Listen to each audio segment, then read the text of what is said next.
Mm. Hello, everyone, and welcome to A Tale D20 presents Magpie Madness, where we celebrate the amazing Power by the Apocalypse games from Magpie Games all month long in November. And today we have our very first game, Urban Shadows, led by MC Diana Moon. I am your tail weaver playing player today. Omar pronouns he, him, and he, them. And I would like to introduce the rest of the cast and the MC. So starting off, Diana. Hello, everybody. I go by Diana Moon online. I use she, her pronouns. You can find me on Twitter still and Blue Sky at Diana Moon or on Twitch and YouTube at X Diana Moon X. I will be your MC today. I am a Magpie curated play GM, so you can find me there sometimes or in other places. And yeah, I am very happy to bring Urban Shadows to Magpie Madness this into this lovely channel. We'll be playing in the setting of San Francisco, so just a little tidbit on that. And I will randomly, let's see, who will I pick on? I will pick on Zeki.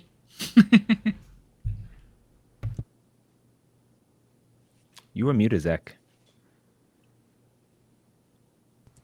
Hey everybody, it's Zektown here. You can find me on the internet. He, him pronouns. Tonight I'll be playing Cal, a human slash demon. More on that later. He, him pronouns for both.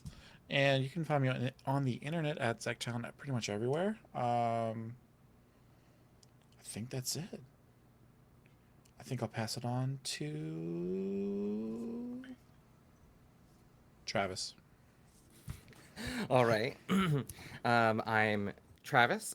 You can find me on Twitter or X at OMG It's Travi, and you can find me on Blue Sky as Zendaric, and you've also seen me here on A Tale of G20s as Zendaric, my namesake character, and our other campaigns and other games. And I'm excited to be playing Dr. Claudio Sunspot in today's game, in a part of our Magpie Madness. Oh, he, him as well. And I'll pass to PJ. Hi everyone, my name is PJ McGaw, pronouns he, him, as are my characters. I'll be playing today a vampire in this system named Jorgen Giada, or Jorgen Yada, or whatever he needs to correct you with in the time of the conversation. I have what I think is a fun, kind of weird little way to be a vampire, and I'm looking forward to feeding. Yeah, you can find me all over the internet at PJ McGaw, Facebook, Instagram, TikTok, Twitter, Blue Sky. Look up PJ McGaw. You see me, you're in the right place. Formerly of Nat20 Productions. If you want to see all of our old episodes, everything's still up. Go to YouTube, look up Nat20 Productions. And I'm excited to be back and be playing with y'all. I'm really excited to see where this goes. Awesome. So, I guess I should also introduce my character. I am playing Jinx, the Oracle, and you'll find out more about me later. But please don't stare too hard. I don't like to be watched. And pronouns she, her for Jinx. Some before we hop into it, some brief announcements. Of course, like I said, all month long we are celebrating Magpie and the amazing games. So please go to ataild20s.com/events to check out our stacked calendars with a star cast of GMs, MCs, master of ceremonies, as well as amazing players. I believe, according to the calendar, the next one is going to be on Saturday, the 4th. So this Saturday with Sam Hove as we play Root with all the woodland creatures. So that's going to be very exciting. And of course, we have Game Sunday and so on and so forth. But check that out at tailD20.com/events. And of course, you can check out all these amazing Powered by the Apocalypse games by Magpie on magpiegames.com. And lastly, we have something very special for you all. Every week, and there's 4 weeks in total, so 4 prizes, we are doing a giveaway. And this week, we are giving away Avatar Legends, the full core book. So if you want to get this sent over, please go ahead and type in once, please, Magpie Madness, all one word, into the chat to be entered. Once again, Magpie Madness. Now, you can enter during every stream just once. So if you keep coming by and watching, you can up your chances. And at the end of the week, we will announce the winner and get in contact with you using your Twitch email, sending you, getting all your information, and we will mail this out to you. So there it is. You know you want it. Type in Magpie Madness, all one word for this. And then, of course, every week we'll be giving out something new. Okay. So I guess that's everything on announcements. So I think we are ready to jump into tonight's special episodes of Urban Shadows. Cue the intro.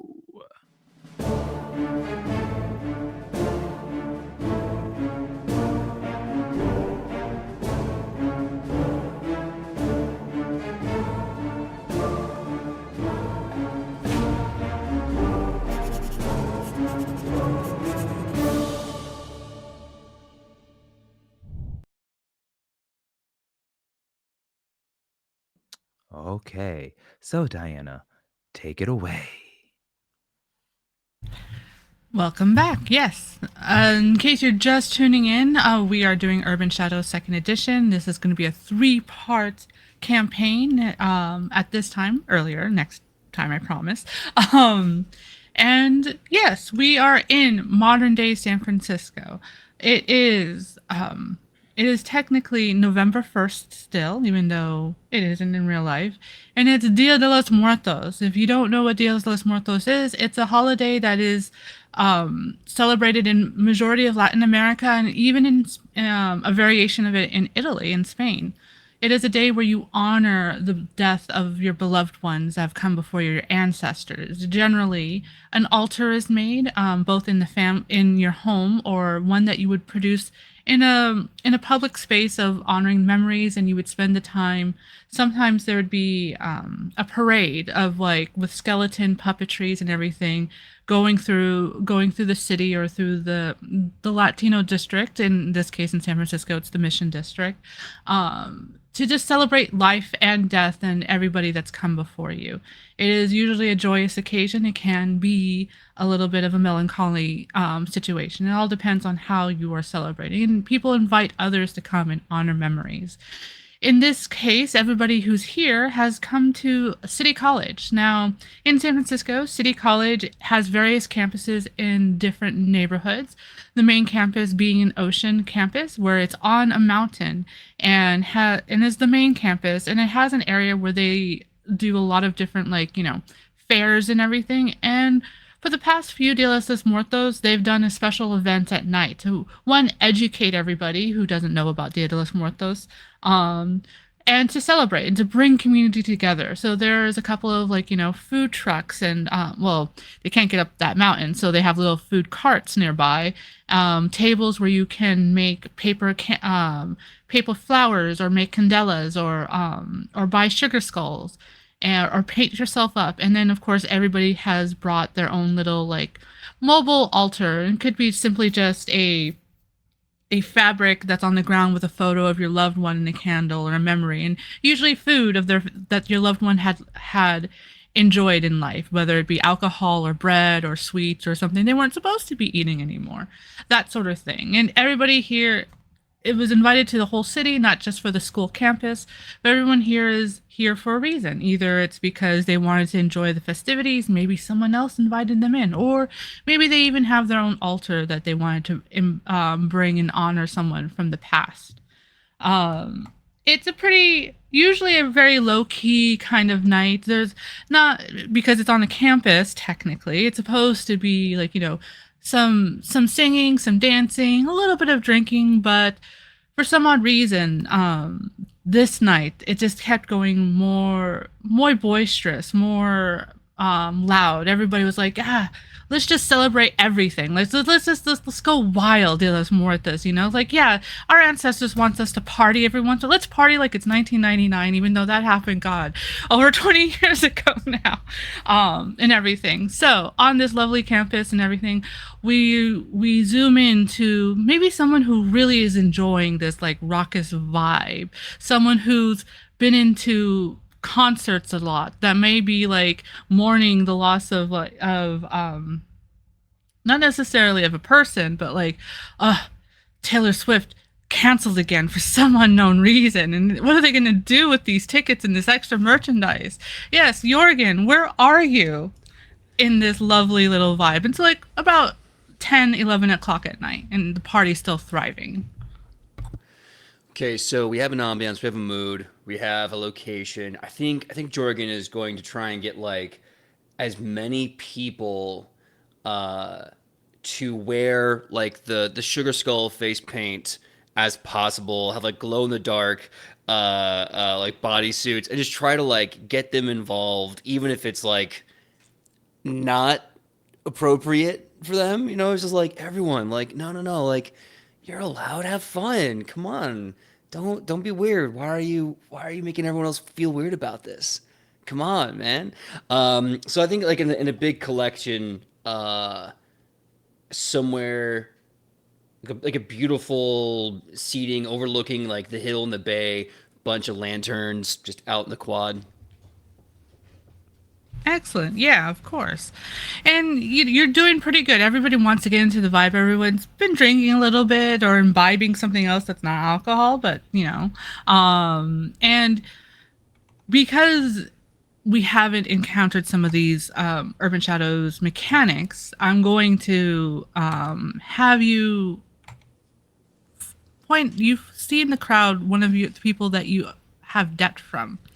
Someone relies on you for their fix. Who is that person that relies on you for the fix, and that they owe you a debt, and they are part of your little web that you have? Okay. So it is a younger woman, like, I'm probably looking like somewhere between my mid to late 20s, maybe in early 30s, whatever. She looks like early mid 20s, and she's really talented, really beautiful. She's a model. She's really great. But her depression has just been like killing her. Like she feels like she needs to be farther ahead in life than she's at, and she's having a hard time with that. So she comes to me for her fix, which is to feel good about all the things in her life that she's not really like addressing, just trying to like ignore it and move through it. And so I'm like, hey, no, come on, let's just chat, and I'll like, guide you through it or whatever. She's very much dressed in a little bit of a cringy, like a Halloween shop style version of Day of the Dead and everything. It looks good on her, but people are side eyeing her, and she just plops next to you. It's like, what is there anything to be good about? It's all death. How can you be happy about skeletons? I just I just look at her and I'm like, whoa. First of all, why are you coming at me with so much negativity? Everything is so wonderful. You just need to make it that way. You were invited into this place with no one that you know, and everyone's a total stranger. And to be honest, they're all kind of judging you a little bit. But that's no reason to be negative about where you are. Come on, do better together. You're right. You're right. This is celebration, and yeah, I keep getting the odd looks. I mean, I thought I looked good in this, but this is why you're so fantastic, Jorgen. I don't know what it is about you, Yeah, Jorgen. Yeah, it's okay. I get it. Like I was there too, right? But I guarantee you, if you just take all of that voices, hold you accountable, blah, just get rid of all of that and just try to focus on what you need to get to the next step, you'll find that people are the best stepping stones. They're the best way to help you step forward. You're right. So, This is why I love you. And she gives you like a very like high kind of kiss on the cheek and everything, like mwah. Ah. I give her And like a removed like mwah, like nowhere even like a hover kiss, nowhere near her cheek. yeah, exactly. And yeah, this is how it's been going for you this evening and such. And it's always fun to have one of your regulars like seek you out, makes your job easier and all that. And while this is happening, there's some music. There's a little bit of a like a band off going on with like two mariachi bands. One is like a very serious mariachi, all in their clothing, and another one is more of like like they're modern, they're younger, they're trying to like punkify the mariachi beats and everything, and they're just like going back and forth and everything. And where will we find one of our other lovely characters here listening in, or maybe trying to get away from the ruckus of noise? Um, well, Jinx, with her short, black hair, just black ensemble, gloves thicker than molasses, is hiding in the corner. Doesn't know why she's here, just following orders, just trying not to be seen. Short, and just standing next to anything that's black to try to just blend and not be noticed, and looking away. Lucky for you, there's a lot of black here, but there's also a lot of black light and everything. So even though you're all in the shadows, a lot of the black light coloring is kind of like reflecting onto you. So you're multicolored in a strange sort of way. And yeah, you're supposed to be here. Something, someone left you an anonymous note saying to like be at the campus, be there before midnight. It would be helpful. And you just, but they didn't give much information other than that. And you're looking around and you do see some people you do recognize vaguely. As big as San Francisco is, you've lived here all your life.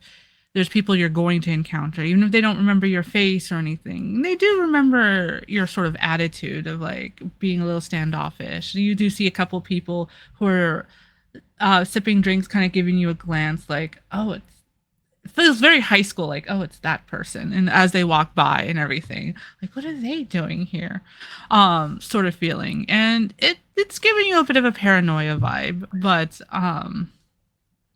otherwise, despite that paranoia, you do at least feel like a sense of safety in the area. Like this must be one of the court's like places of power. Like this is something that's grounding you just a little bit, even if there's all this other anxiety. And I think you do see someone that you didn't expect to see. It's someone who has helped you decipher some of the insights that you've had with your visions and such. Who is that person? Is it one of the other players, one of the other, or another resident, or even a student, someone on campus?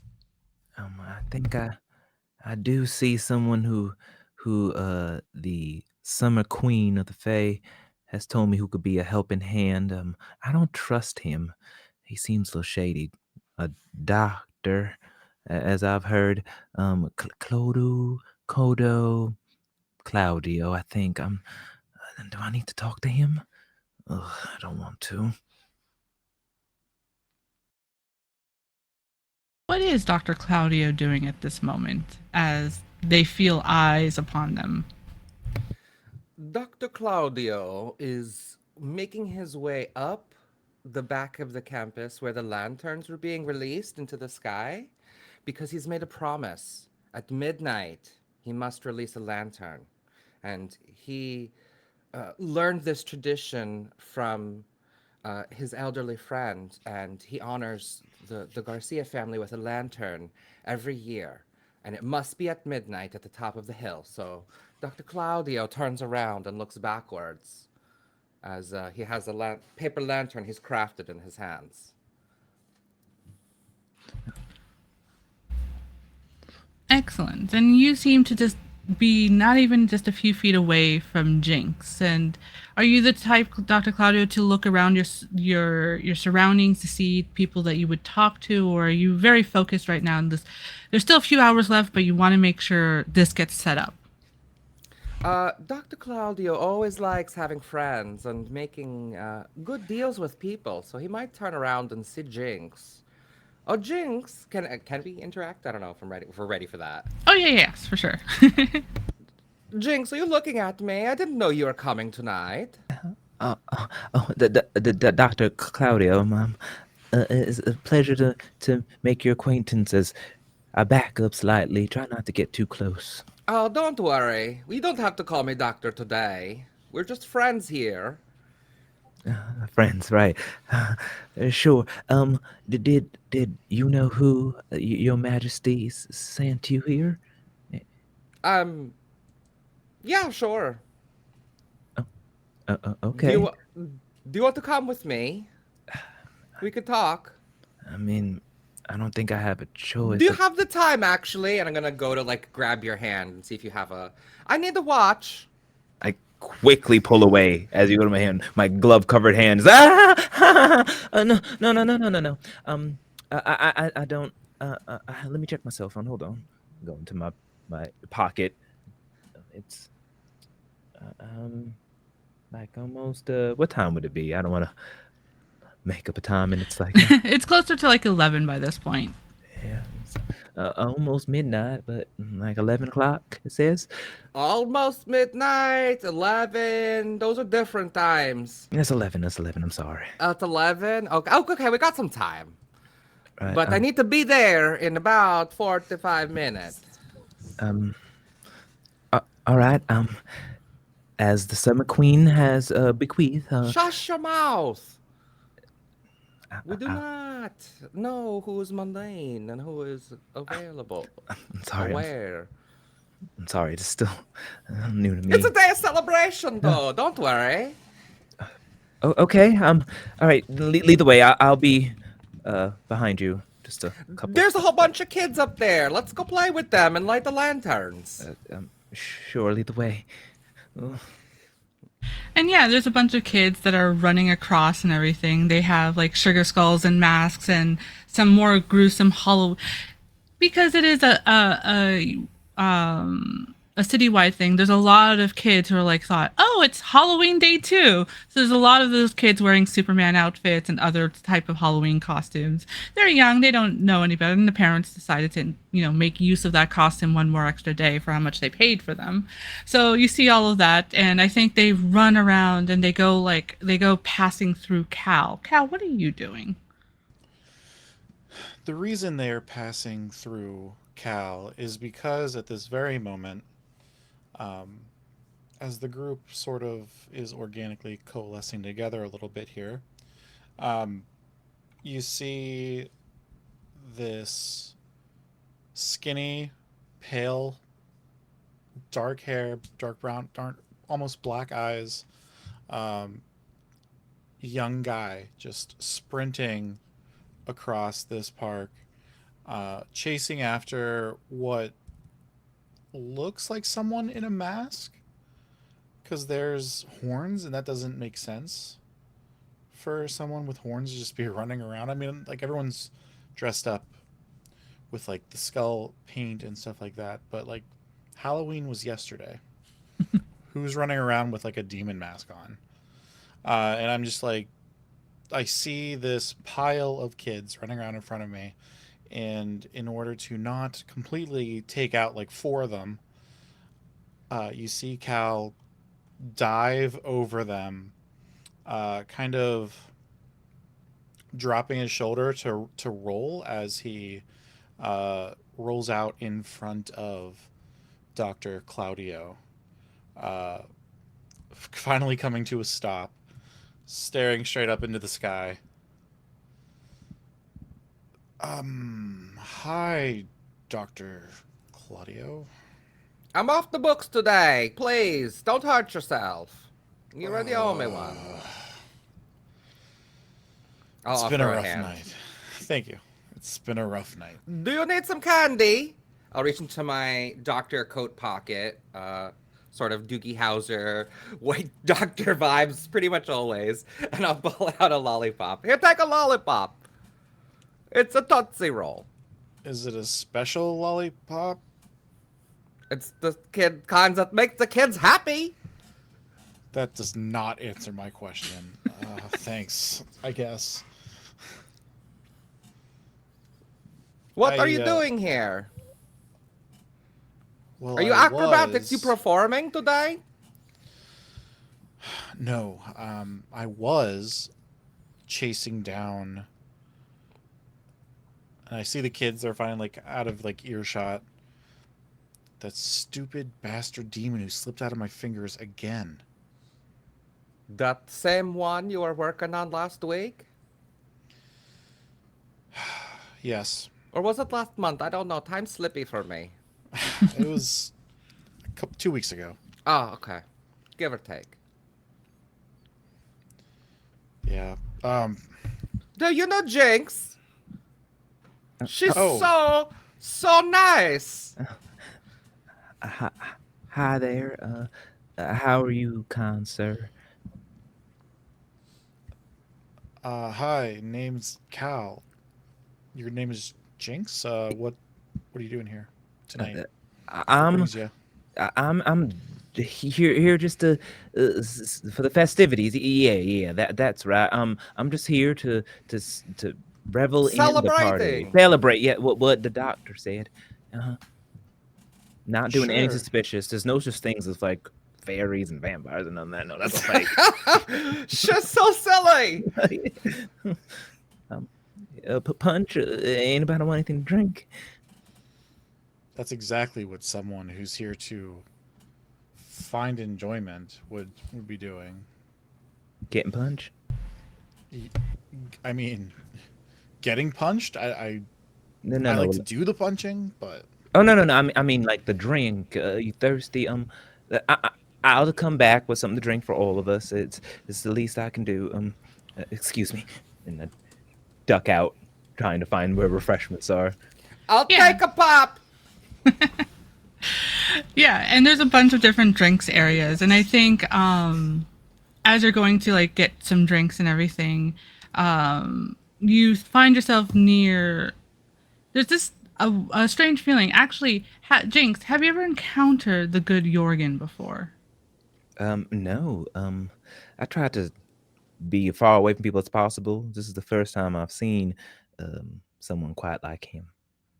You might know of his experience, though, the experience being a San Franciscanite after all and such, but you might not know of him particularly. Hmm. Um, I've heard, yeah.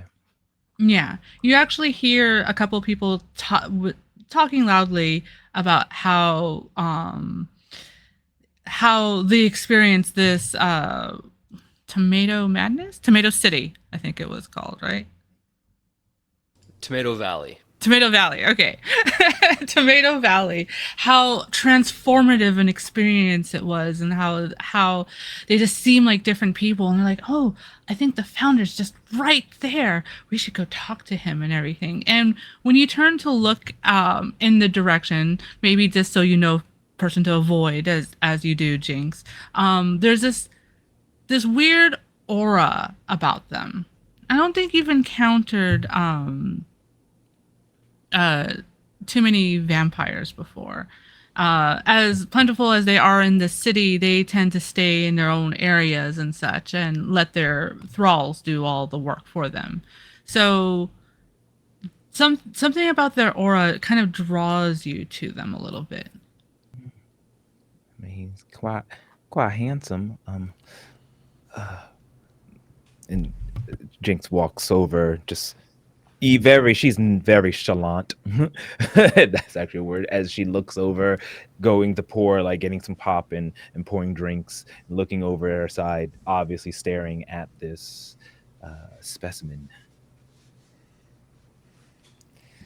I'm probably in the middle of a conversation about like how great this one party was with these individuals. Is like, oh my god, right? That was so great. And I'm sure someone's mentioning like, yeah, hey, didn't that one guy like have a nervous breakdown? And I'm like, yeah. And then I see Jinx, and I just go, you know what? I am feeling drawn to this person's energy. I will be right back.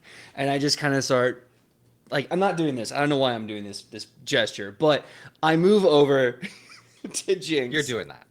I'm doing that. I'm doing this stupid dance. It's like metal mariachi music, and I'm literally just up over to them, to her, and I say, "Hey, how's it going? Look, I know it's not my place. I can tell you don't want to be seen, and I won't perceive you.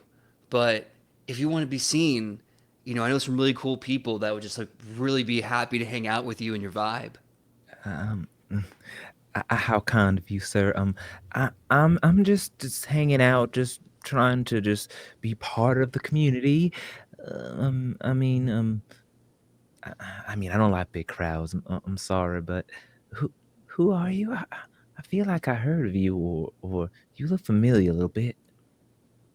I mean, no big. I do a lot of events here. I like to call them experiences because I feel like events make it seem so corporate, but like we're all here to like walk away feeling better, you know. So I like to call them experiences. My name is Jorgen Giada. It's nice to meet you. Uh, Jinx. You can call me Jinx.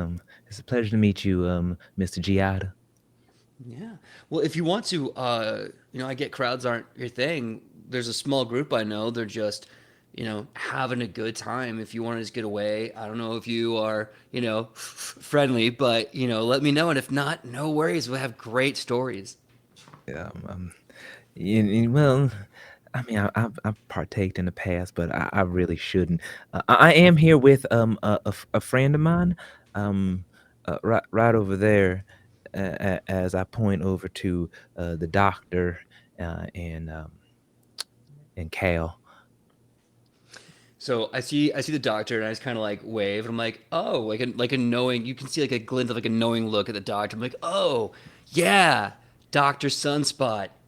If you ever get like a sounding bowl and need to like reconnect and re-anchor yourself in your newest manifestation, I really recommend you take Sunspot, especially on a Cancer rising, and really find your next level.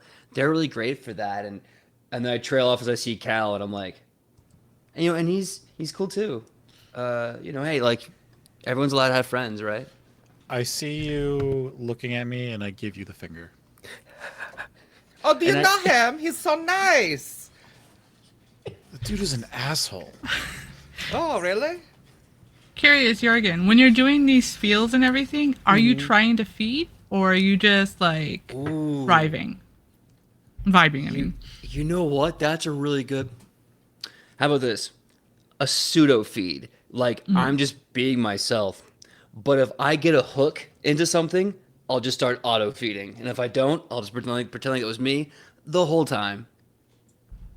Okay.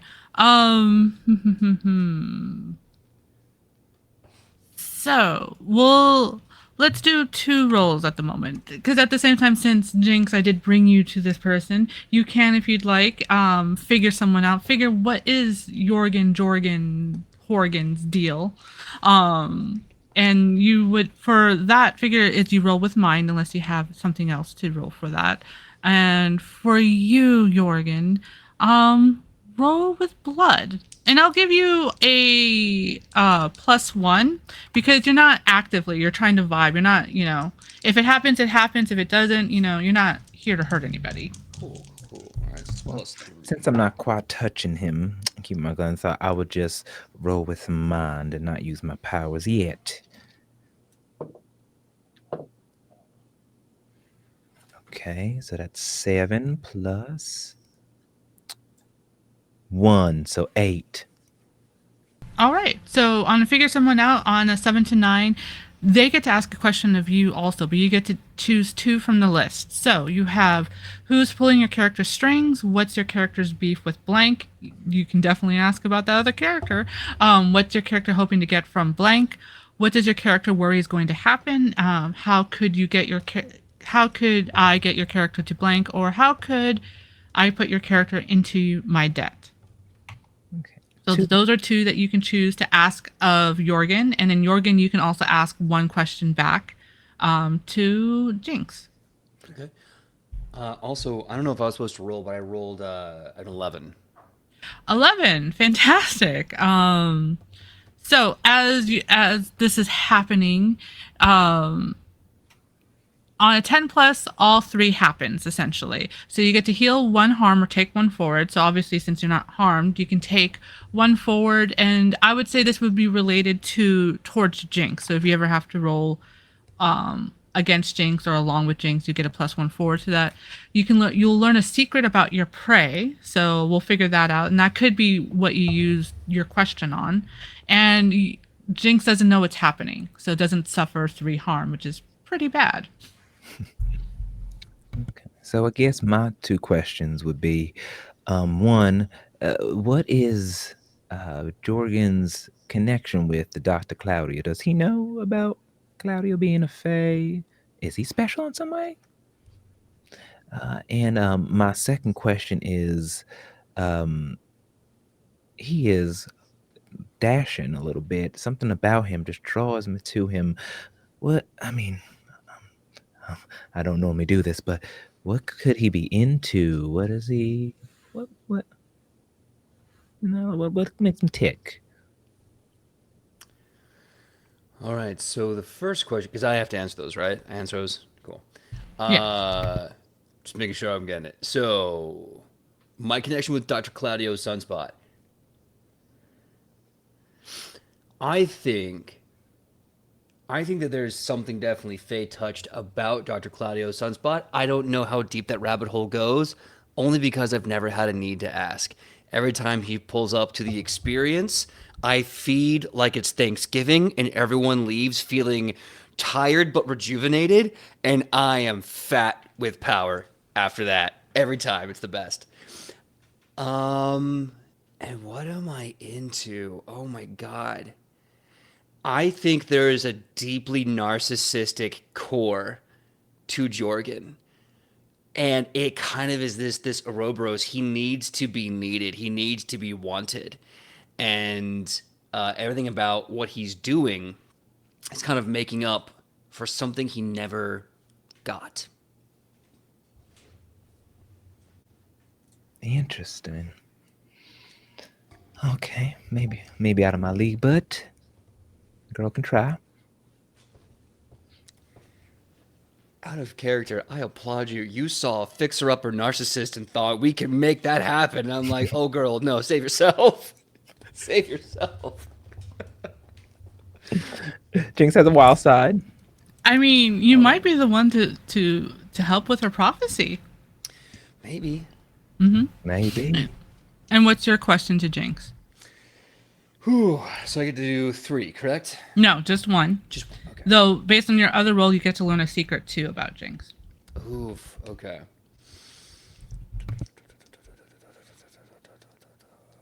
Ooh. Okay.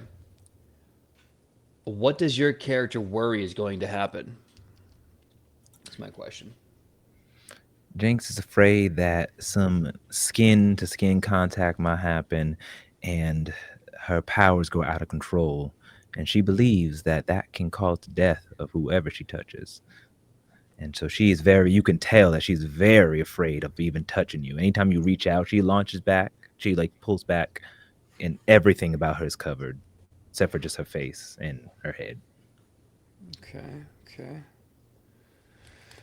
Cool. And I guess for a secret,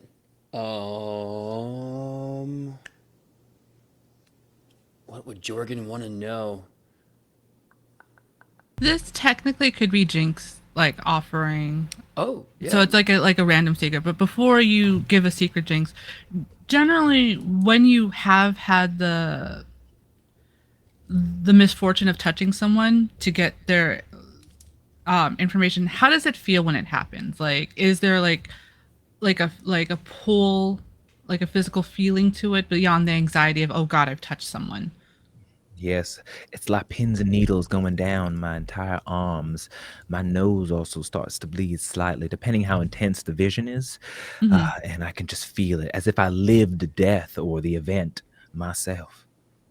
So, despite the fact that Jorgen hasn't touched you or anything like that, but has technically fed on you, you kind of get that weird sensation of like when the pins and needles go away or when you're shaking it away, that like relief, but it's still an odd feeling. You're feeling that around your along your body. You don't get the blood, the nosebleed, though it is a little bit hard to breathe, like as if your nose was stuffed with blood, but there's nothing there. So you have an idea that something's happened. And then yeah, you can give. It could be a tiny secret. It could be that you secretly hate pineapple or something. But it's just something that you've kept to yourself that no one else would know. She kind of stumbles after the intoxication or that feeling, that energy, and no, no, no, no, Jinx.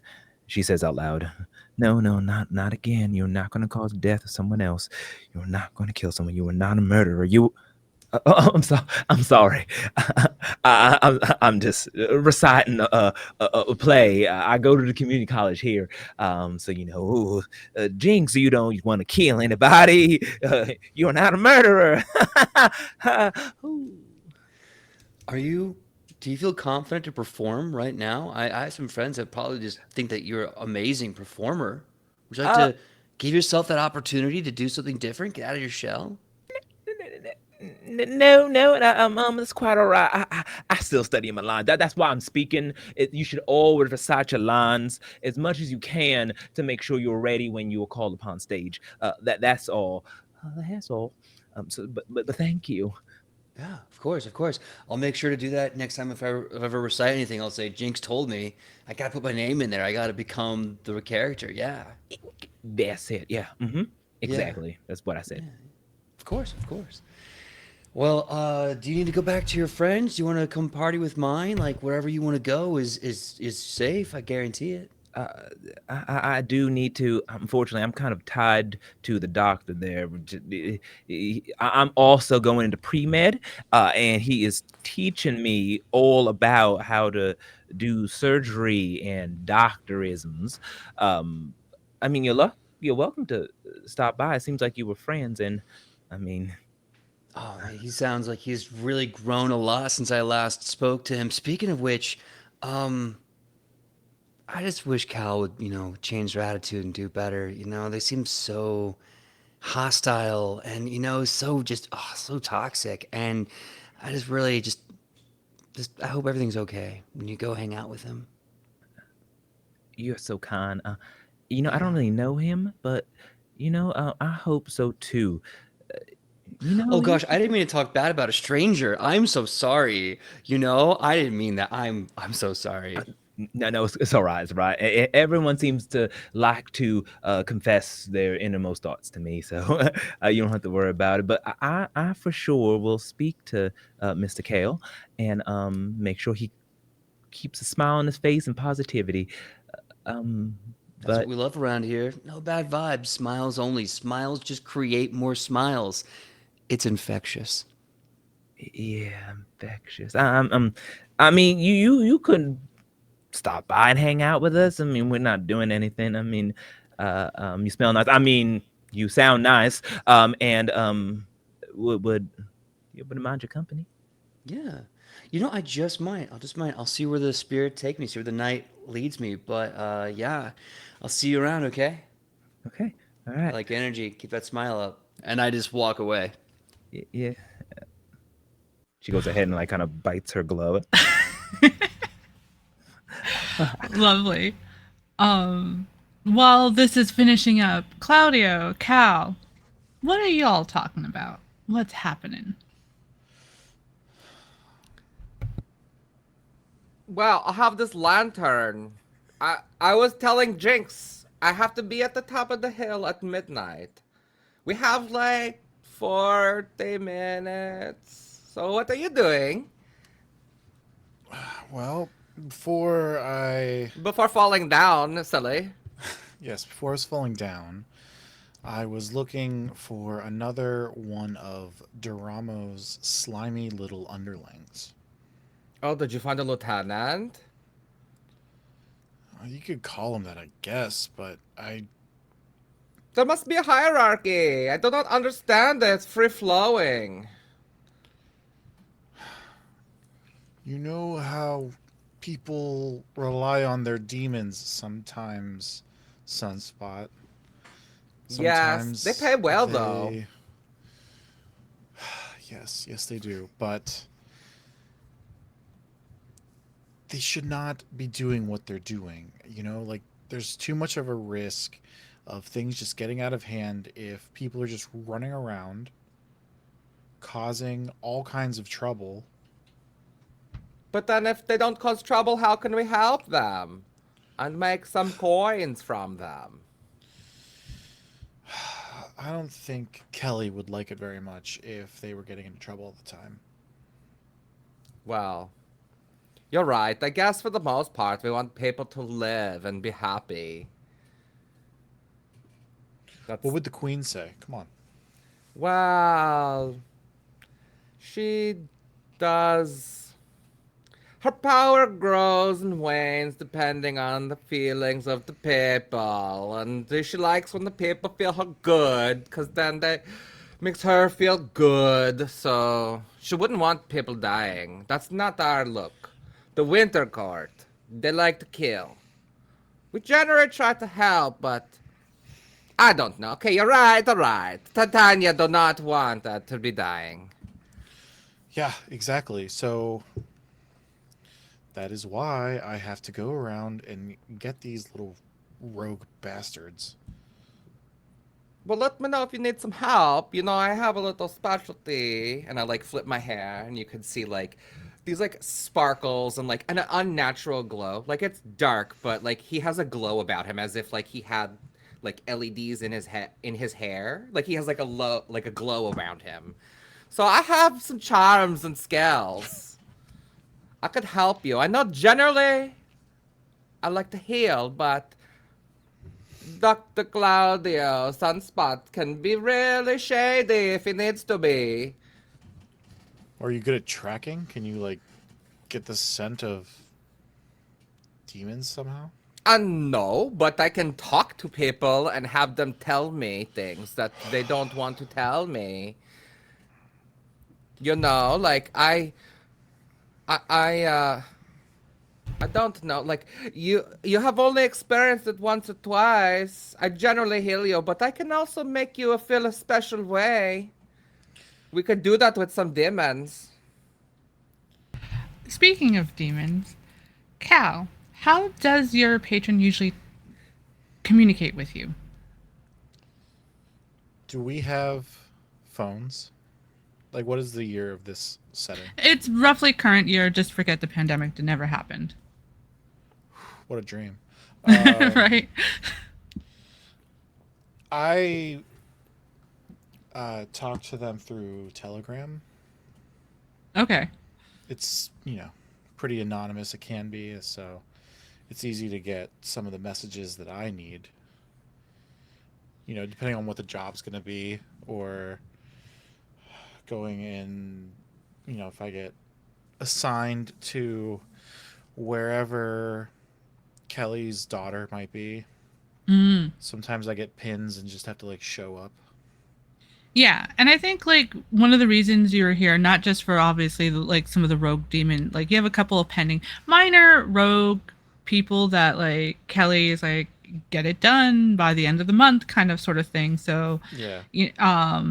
But the other reason you came to this party was that their daughter was supposed to be here. You haven't seen her. Doesn't seem like she'd probably show up anyways. But you get a resounding number, like as if like you hadn't had the data or the Wi-Fi, and then suddenly the data Wi-Fi starts, and you just have like this resounding number of Telegram dings and everything, and it's from Kelly. Stating that that their daughter is with someone they do not want hanging, and that they're at the party, and you get in between them, like now, like they don't have a name. Usually, your demon has like all the information, but this time it's like they're like there's something cloaked about them, and they hate it, and it's like no, get them in between and everything. So as you're getting that though. And as Jinx is coming back with drinks, if they remembered, Claudio, how how does your court tend to message? Is it like telepathically? Is it through like fairy messengers or like this mysterious text from on your own phone? Uh, I think that if it is a low ranking person, it's like a telegram message as well too.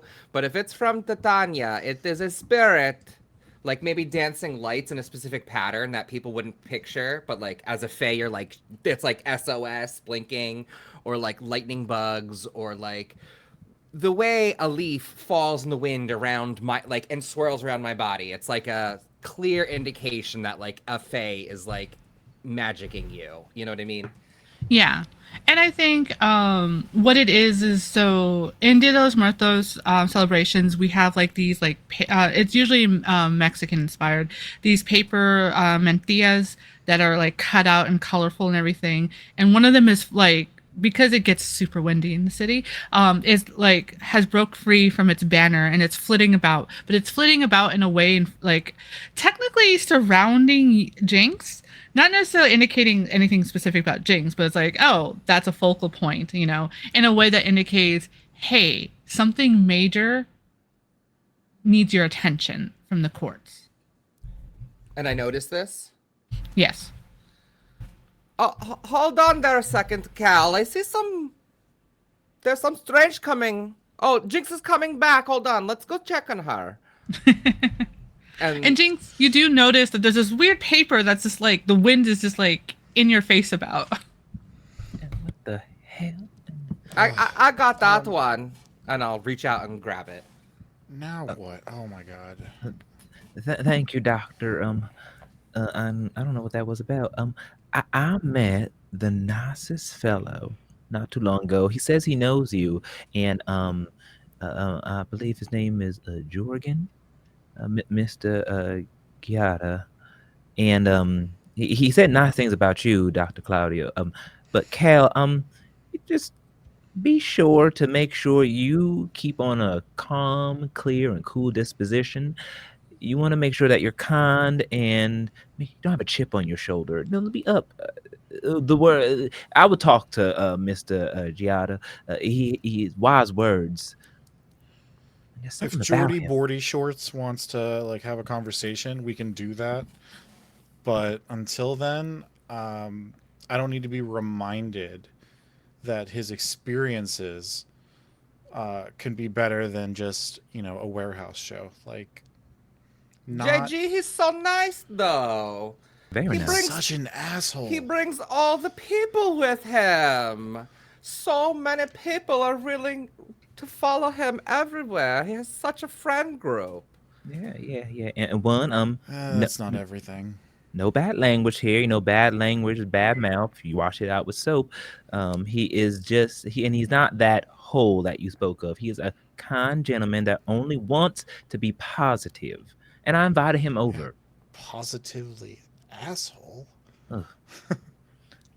As this conversation is happening, Dr. Claudio, so what happens when you grab the paper and everything? It kind of just like slowly disintegrates, and it's like this time it always varies, but this time it's like a message. It's as if you're remembering a message you read before, and the message is stating that all summer court in the area must locate this rogue human. Incoming message from the big giant sun. There's a problem. I have to go. Or maybe you can help me since we're all in the know. Wink, wink, wink. Well, what do you have to do? And is there something up at your eye? I mean, it's to, like you said before, Jinx, keep it on the down low. We're celebrating today, everybody. But, Right. apparently, the Summer Queen just said that there is a rogue human.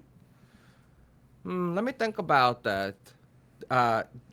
Is it a mundane or is it a mortialis? It's a mortalis. You're pretty sure. There would be almost zero reason the Fae courts would ever care about a mundane or would have any what do you even like think about Mudanes? Okay. There's a special Mortialis. It's a regular person, adjacent magic. He's around here, and something isn't good about it. He's in trouble, or should be is in trouble, but we need to find him. Or them? I don't know. Hold on, I need to remember. Wait, how old are they? Do you have a picture or something? Maybe. Hold on. And I'm gonna look at the piece of paper as it's like fading, as it's like burning away. I'm gonna look at the pattern of crinkles in this lantern to see if I can pull out any details. Yeah. You get that that the person is seemingly female, not too old, so probably mid-20s or younger, but definitely not a child. It took the Fae Court a long time to distinguish what they consider a child. Yes. And being just practically a bean in their eyes. But there's no much other detail other than the only other thing it says is that they may be with another dangerous human, but it's unconfirmed. All right. So the paper pretends. You actually hold on. You should be the one telling me, Jinxie. But the paper here from the summer card tells me that she's a girl with another person that may or may not be dangerous. Let me. That's Hey, you want to touch it? It's almost faded away here. Quick. All right. Pull off my glove and just grab it. And I would like to use my psychometry. Did I say that right? Yes, psychometry. Yeah. Yes. Excellent. Yeah, you can definitely do that. At the same time, let's see. I think since Cal, you're a little primed, you can also roll. I think the best one would be to study a place of power to see, because you're looking around trying to figure out, like, is this related to the person you're supposed to take care of, kind of thing. Yes, yeah. So, and it is wild. This area is wild. okay, cool. So, kind of studying this gathering spot. This roll with the circle that controls it, and that's just both of them, right? Yeah. All right, that is an 8. Awesome. So I'll get back to you on that. You get the MC will reveal an area, NPC, or item located that is not what it is seem. You get to see the below the surface to the reality underneath. How is your psychometry roll? I got an 8, but with my spirit, since it's when you examine an object, roll with spirit. My spirit is 2, so that brings it to 10. Awesome. You get to ask 3 questions. So consider what your questions are, and then before we get to what the tainted figures out, but Jorgen, what are you doing? Are you still trying to like casually feed off, just roaming around, or are you just vibing right now? I think I'm casually trying to feed and just kind of making my way through. And I mean, if anything gets my attention, I'm sure I'll stop feeding and go right to what gets my attention. Okay, I would like you then to let me look at yours real quick.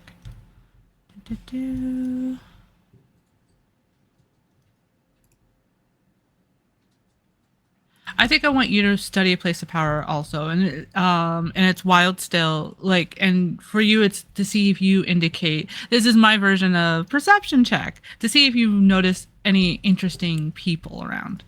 Okay. So, we'll go back to you, Cal. So, you're kind of not surprised. A lot of San Francisco tends to have areas of wild, of old magic and everything.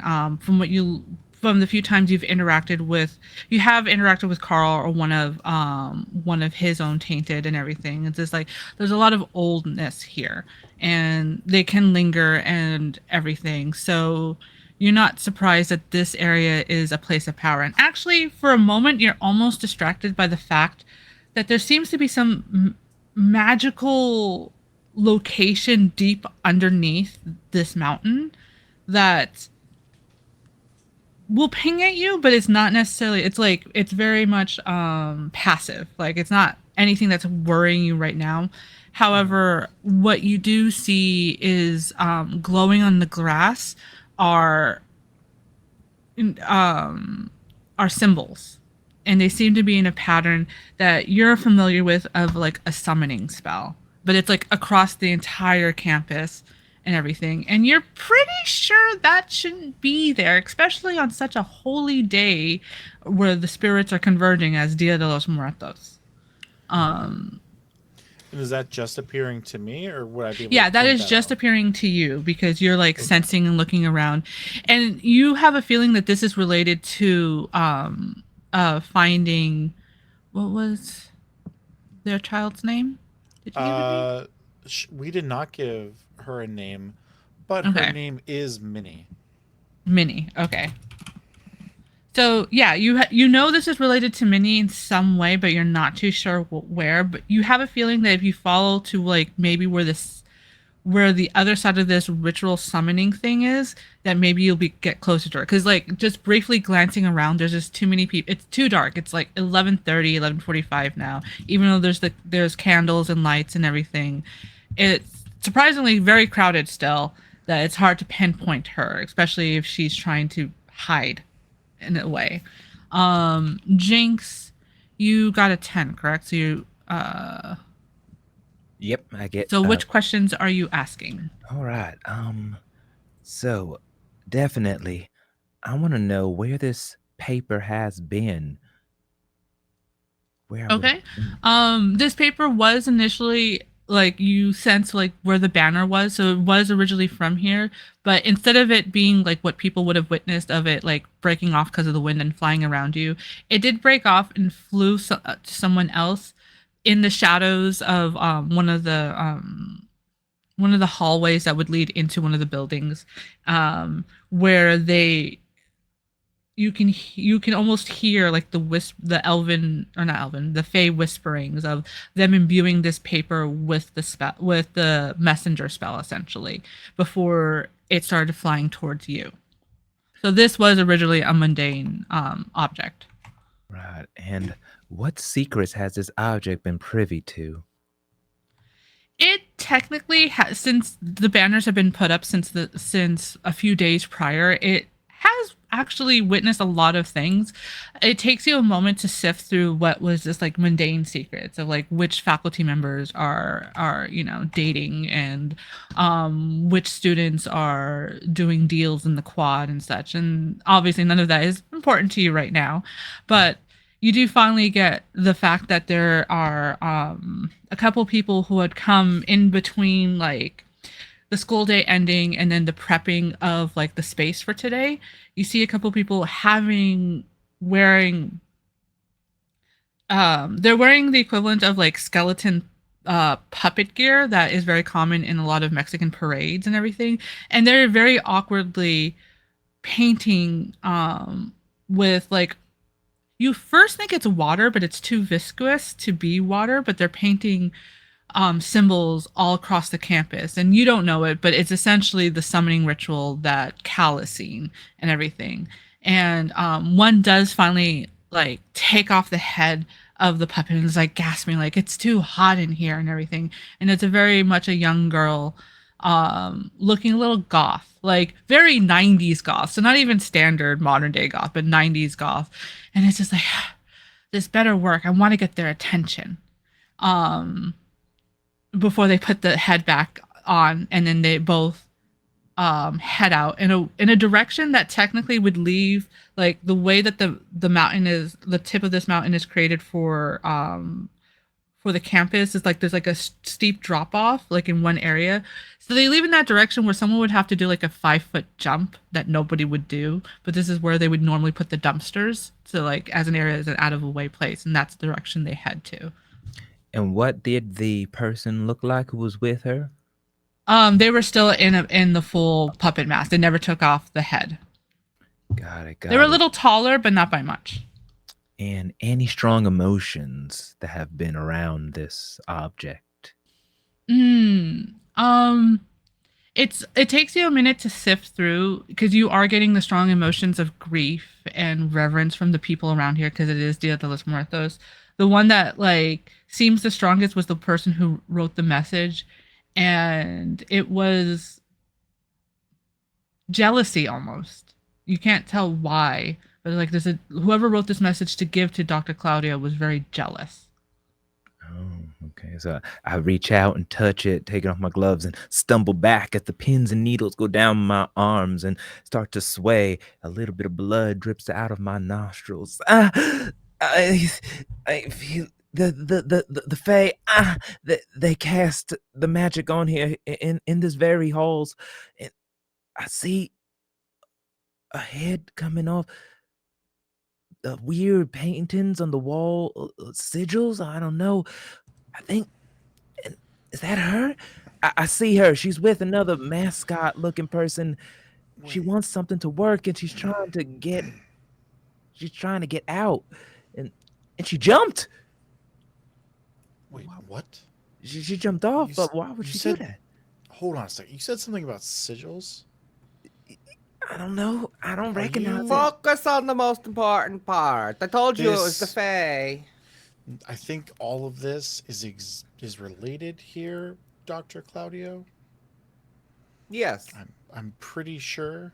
That's why I said focus on the new stuff. I already told them that. She really But wanted.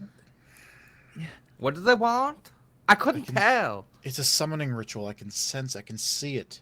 A summoning ritual right here? And she really wants it to work. Oh, Where hold on. is she specifically? I I don't know. She left down the hill. She kind of jumped by some garbages, and oh, the pain, the sadness, and jealousy. Is she hurting? Does she have money? No, no, someone's jealous.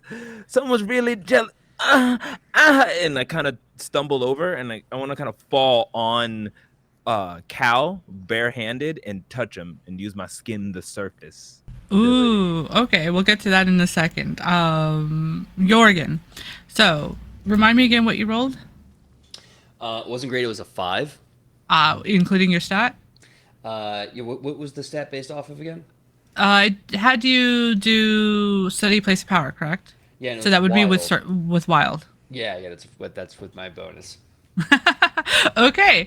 Yeah, you so what's great about PBTA is even if you fail doesn't mean you rolled a nat 1 or anything like that. You still get some information, you just don't know what you would do with information. Sometimes people will also say you get too much information. It worked too well.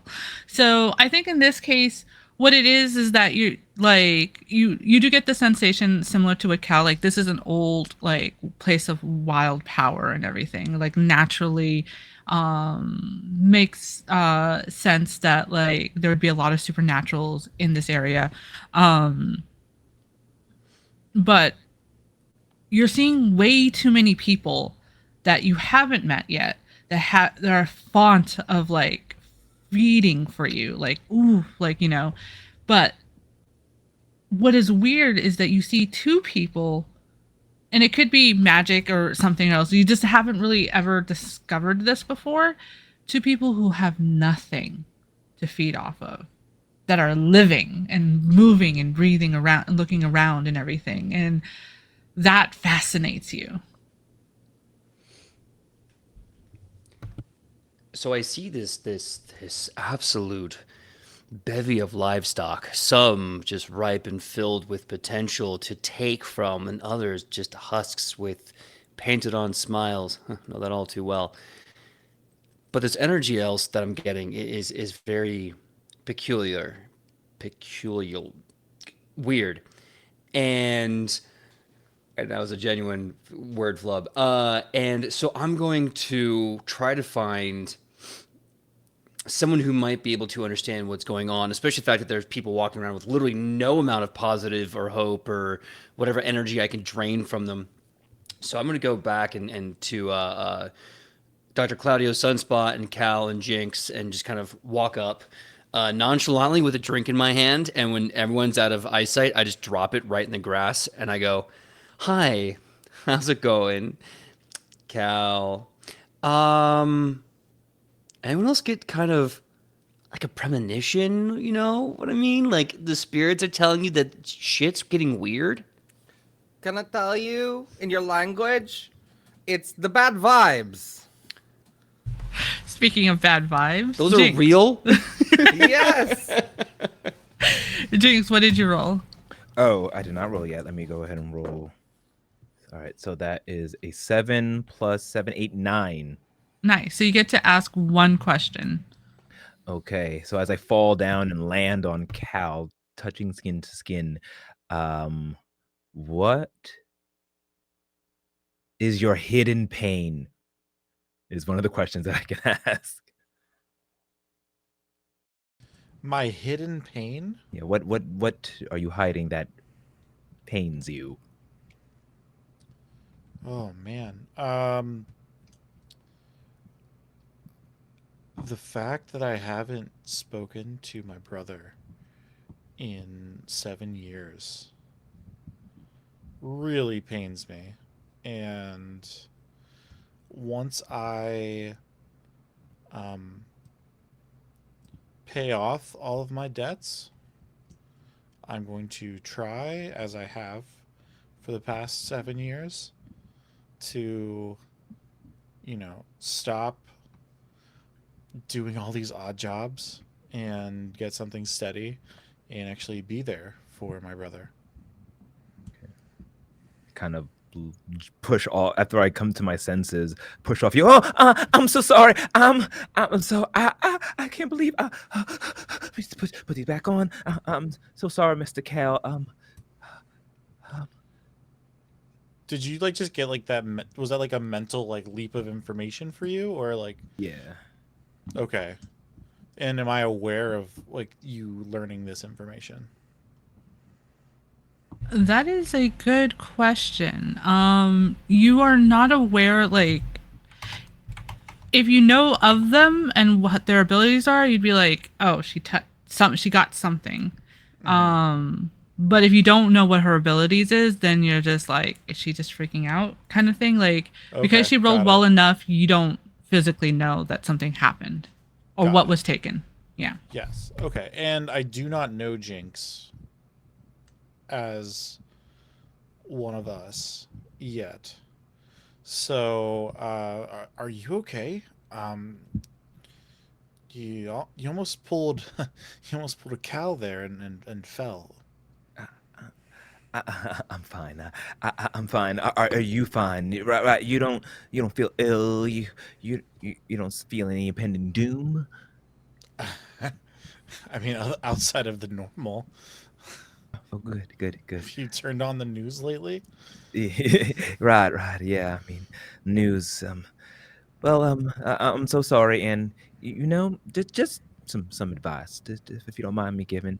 You should really call your family and make sure they hear from you. Just keep in touch. It'll do better for them and yourself.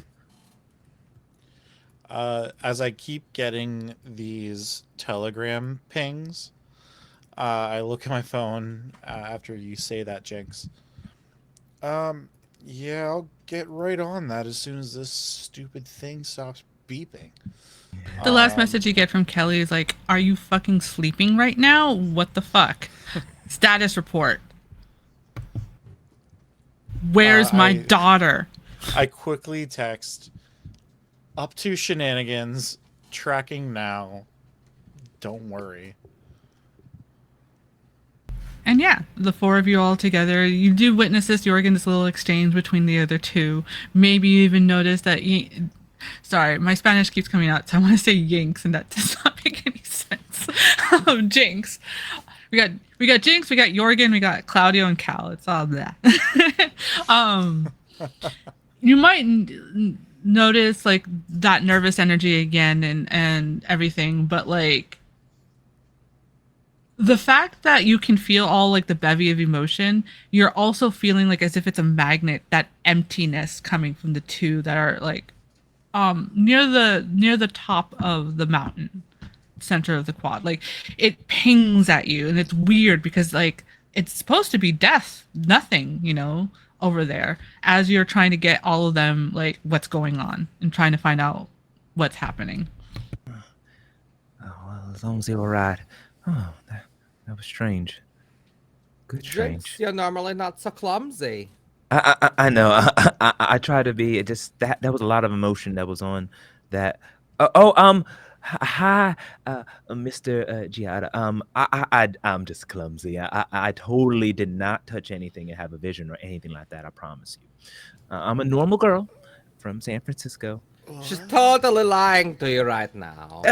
Doctor, please. It's okay. We're all wanky, special. Oh, when you do that, I blush, looking at Jinx, thinking that like now I get it. Maybe she got something from me. What do you mean that we're? There's something going on, and I think that it requires all of us, and we all know that we're not mundane. Yeah, yeah, and if I get one more of these stupid alerts, I see as like kids run by, I gotta remember. We should head to the top. I have a very strong feeling we need to be going there right I now. also made the promise that I made like 200 years, not too much. No, that would be lying. I can't lie to you. Like 80 years ago, and I need to release this lantern at the top of the hill at midnight. Come on, let's go investigate. No time like the present. Why don't we all get together and go do the impossible, huh? JG, you're coming? I'm so happy. Where's your posse? It's just you tonight. You know, I think I'm gonna let my posse just kind of kick back and just, tell a story without me, and then I'll. Vibes. You got it. Yes, I remember from a Reiki session. Yeah, absolutely. You know the energy. You know how it flows. Yeah. Yes. And I lean in and I say, plus, like half these people are just walking dead. I don't know what's going on. I didn't touch them. Interesting. All right. Also, Jorgen, please mark, let's say 2 more corruptions because you've technically been feeding on unwilling victims. It's a good point. He's an asshole. Okay, so 2 corruption. Yes, for the cumulation of the entire night. As a reminder, everybody, to look at your corruption moves. Sometimes they're very hard to hit, but if you do something evilly, quote unquote, that's other reasons. Or if you think you've done something antithesis to your character, you can always suggest, hey, would this mean I have a corruption move or even an intimacy move? Intimacy moves does not have to mean. It can mean a variety of things. It could be like willingly sharing secrets or just having a heart-to-heart in any such way. So always feel free to ask if like, hey, I think this counts. Then more likely it does, and everything.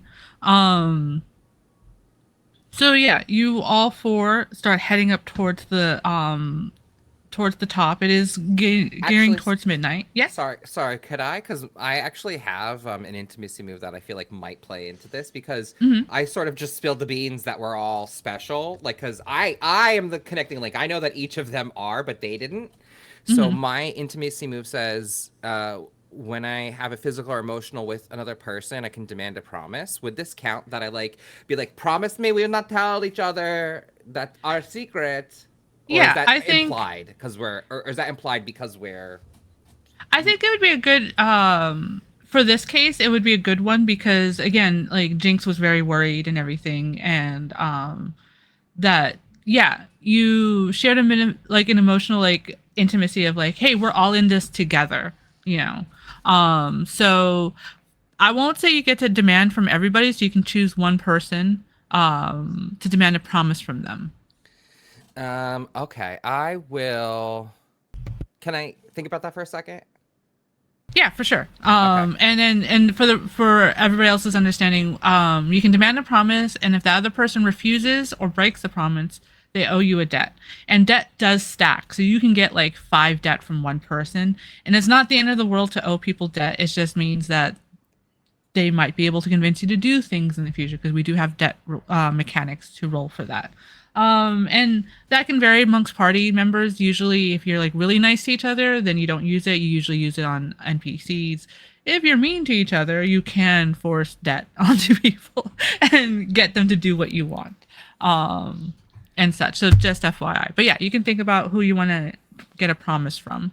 Um, but yes, so you're all heading towards the top of the hill, and there's a couple of people there already, like singing very drunkenly some Spanish songs. Some of them are pretending they know the Spanish lyrics, and they're just like every other word is like yeah yeah yeah, Flores, and just like and just having a good old time while kids are running around. And but all of you feel when you get towards the top, like, which it's not like San Francisco is obviously more closer to the sea level, so being on the top of the mountain shouldn't feel necessarily any different. But like there's a pressure, like air pressure feels much different, and everything feels a little warmer, despite the fact that the fog is rolling in around you, and that there's a little bit of wind picking up. And as you are looking around, you all at different times, not immediately at the same time, do pick out the two, like there's a couple of people dressed up in the puppet skeletons, but they're very much like closer to like just like very much like a dollar store mask kind of style. There's two that are in the full, like I spent weeks on creating the paper mache for this outfit puppet skeletons, slightly downwards from where you are, staring intensely up at where you got, not necessarily at you four specifically, but because you were at the tip right here. And I think for both Cal and Claudio, you hear like whispering. You hear whispering that's very much not human happening. For Jinx, you just have that feeling. No, actually, your nose starts to bleed. Even though you're not touching anybody at the moment or anything extra other than yourself, but it's that pins and needles feeling that something's related to your prophecy. And Jorgen, I need you to roll, keep your cool to prevent yourself from accidentally vamping out, because something supernatural is happening and there's just too much good blood around. There's too much, not necessarily that you drink blood, but like, oh, all this bevy is just too much for you.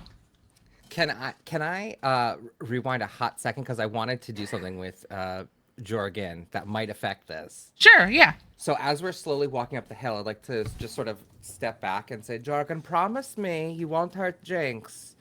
She's a weirdo, and I know you just met her, but she's a good girl, and my queen needs her. You see Jorgen smiling like, Don't hurt her on purpose or by accident. hey, Jinx.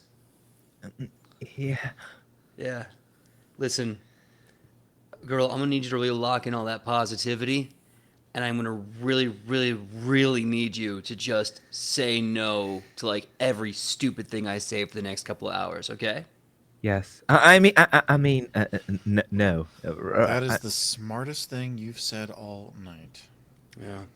I love the way you smile when you say yes. And while that feeds my soul, right now, I need to starve a little bit. And Cal, one day, buddy, one day, your attitude will be perfect. What did you roll? So I rolled an 8. Okay. Nice. So you do now have that promise that you know may or may not in the future break, intentionally or not.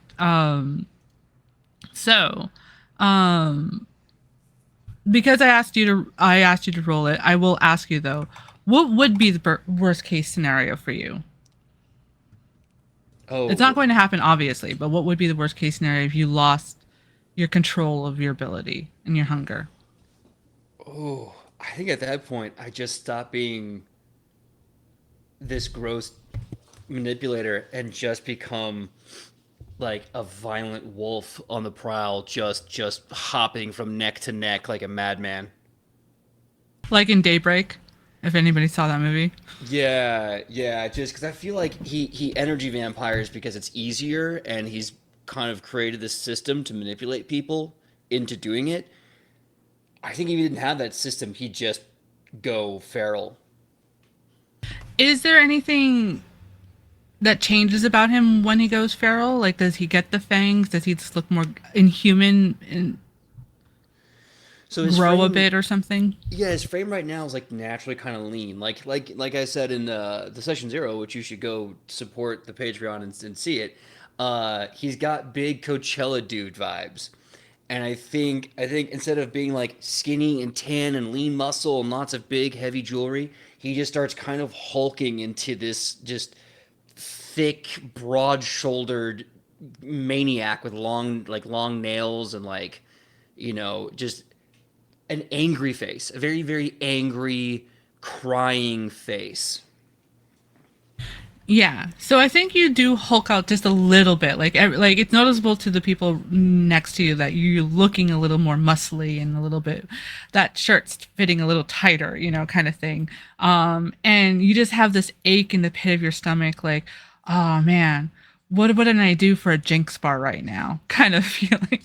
But you have the control to not do anything about it. But oh man, it's a good thing it's a good thing Claudio made you promise, and also at the same time, like, she's a sweet gal. You might have some feelings for her, like, it happens sometimes, maybe.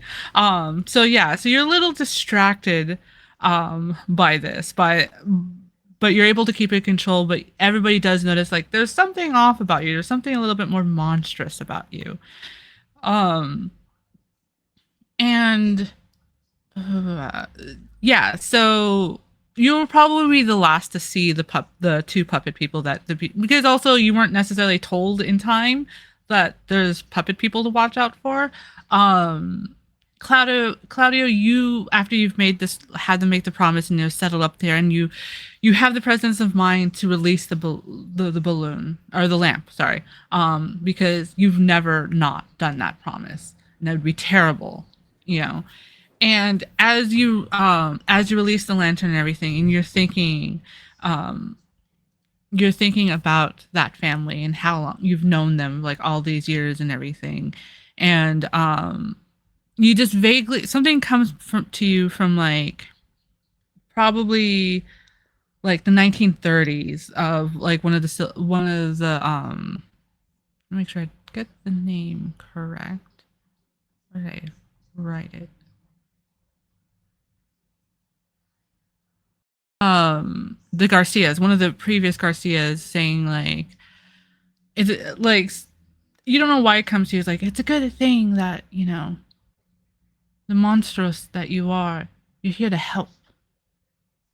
It's good that we have good monstros here to help us, because we all know the humans are the worst. And you're not sure why you think of that memory as you release the lantern, but you turn over, you see the two skeleton puppet people, and do you point to them? I for sure see them. I would say after he like holds up the lantern and says this prayer and thinks about them, he turns and says, "Oh, what good luck! Look at the people over there. Is that who we're looking for? Oh, This feels so familiar. That's exactly who we're looking for. Don't scare them." that's what I saw in my vision. I think, I mean, it could be anyone underneath there, but I think so. That's a very particular outfit, though. Very true. I mean, what do you want to do about it? Well, I could maybe make them a little sleepy or tired if we want to. You gonna use magic? I mean, it is a directive from the queen. Whatever the queen says. You're right. All right. I mean, it was just an idea. I mean, MC, would I be able to interrupt this conversation by figuring someone out? This person, who I assume is Minnie, Mm-hmm. has been someone that I've checked on a lot, and so I might recognize their gait and the way they walk, if it is them, in fact. Yeah. You can definitely, as this little conversation is going on, you can figure this person out. So you would roll with. Did you want to roll with mind, or did you want to do tongued in silver? Um, Because tongued in Just- silver, you'd have to talk to them first, but with mind, you can just be watching them or approaching them as you figure this out. I was going to say, like, despite the conversation telling me not to, like, startle or try to approach, that is exactly what I'm going to do. Which is why I didn't mean to disrespect you guys. I wanted to, like, jump in and be like, I'm like, just kind of, like, in Oh. Cal fashion, There he goes. kind of barging through. Is he gonna be right? Excuse. I don't know. I'm gonna go help him. I'll follow behind him. I move closer towards Giada. Okay, yeah. You then you can roll with mind, and I'll give you a +1 actually. Okay, cool. That is a 8. Okay, so they get to ask you one question. So what are the first 2 questions you would like to ask? First 2 questions that I would like to ask is, are you Minnie? Yes, it is Minnie. Like as soon as you start approaching, there's like a stiffness in this paper mache skeleton. Like, oh shit, and kind of like turning to look at the other person. Like, you're pretty sure they're like saying like, "What do we do?" You know. Now, I have had to check on Minnie in the past and kind of steer situations. But I think up until this point, everything has kind of been indirect. And I don't think that Minnie knows who her mother is, actually. That's like part of the deal. Yeah. But given the situation and the massive amount of exclamation points in finding her, I think I'm going to just like finally approach her. Oh my god. And I pull out a fake ID that has like a little like campus security badge underneath of it. And I like hold it up and I say, "We have been looking for you all over campus this evening. There's been an emergency with your roommate, and we really need you to come down to campus security and we can get this figured out." But don't worry, you're not in trouble. We just need to talk to you. And I'd What like. is just? Oh, Oh, well, I don't- first, sorry. Oh, Sorry. I What guess, is your yeah, second so- question? Yeah. My second question is, are you doing some sort of graffiti out here tonight? Like, what are you doing? I'm like trying to play it cool, like I'm not. Yeah. Well, so what was your first question? Because I thought you said you have to come with us to campus or to the security. Well, my first question was like, "Are you Minnie?" Oh, duh, yeah, duh. Yeah. For immediately. Yeah, forgot. yeah. So I had to like justify why I'm asking for Got this it, got it. young woman's name without being a weirdo. She Got simply says making a statement. And Claudia, did you want to say or do something real quick? I was gonna say because I have my in your blood ability, which says when you mislead or distract or trick someone through a different circle. I'm assuming they're not part of Wild. Correct. I can roll with heart instead of mind because I want to make them think that, you can create an opportunity, expose a weakness or flaw, or confuse them. So I don't want them to like flee. I want to like distract them and make sure that like they sort of go along with Cal's Right. plan. Okay, yeah, you can do that. So roll for that, and then Jinx and Jorgen, you're staying at the top, correct? If that's what Jorgen's doing, yeah, yes. Yes, I'm probably gonna stay up here because I don't know exactly what's happening or if and where my services are needed. So I'm just gonna chill, as they say. Yeah.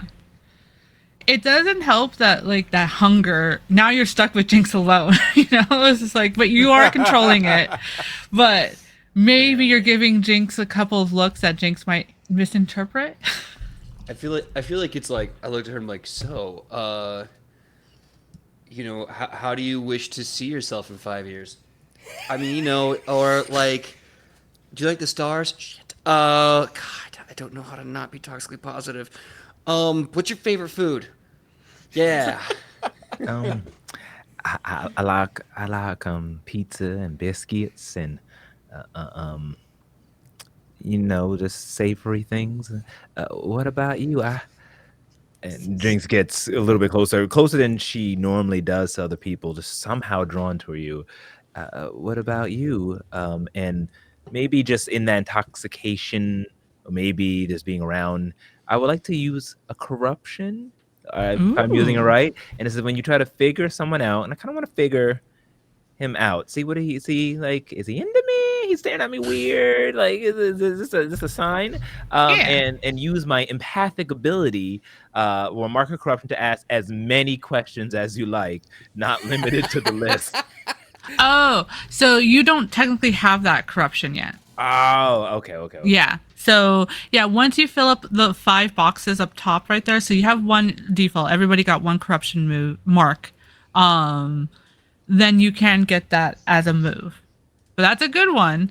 Okay, then I would skim the surface then, Yeah. and that would be a corrupting thing because Jinx doesn't touch anybody, but just something about Jorgen that just pulls her to him, uh, and then she just with like a little bit of the glove, the sleeve, like on the wrist that's exposed, touches Jorgen.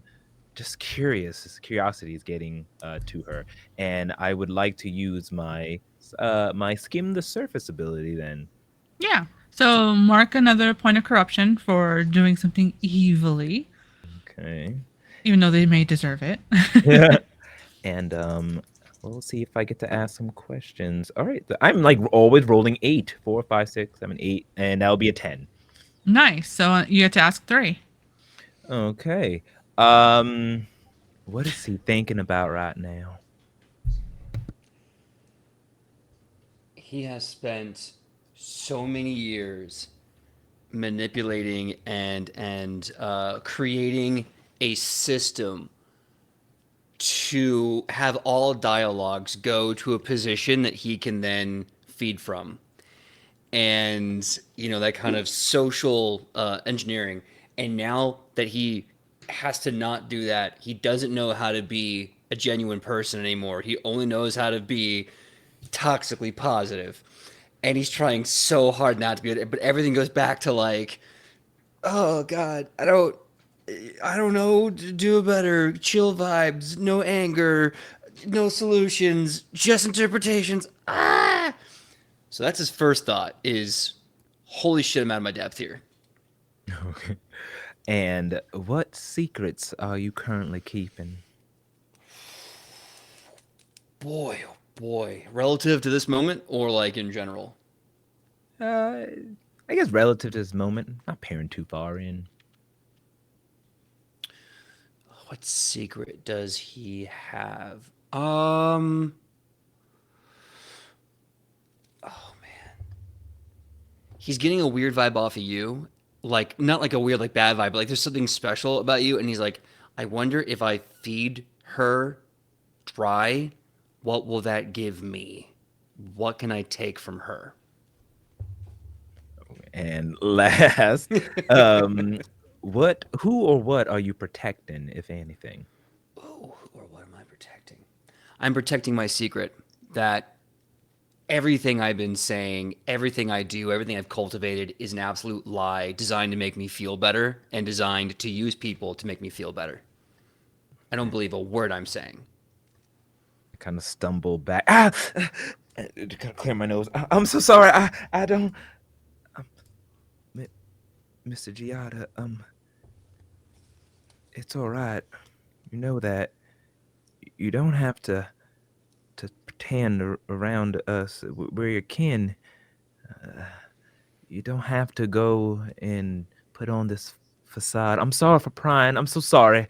It's just worried about you. I know we just met, but I don't know. It's just it's getting hot in here. Jinx, it's okay. You know what it's like to lie to people every day.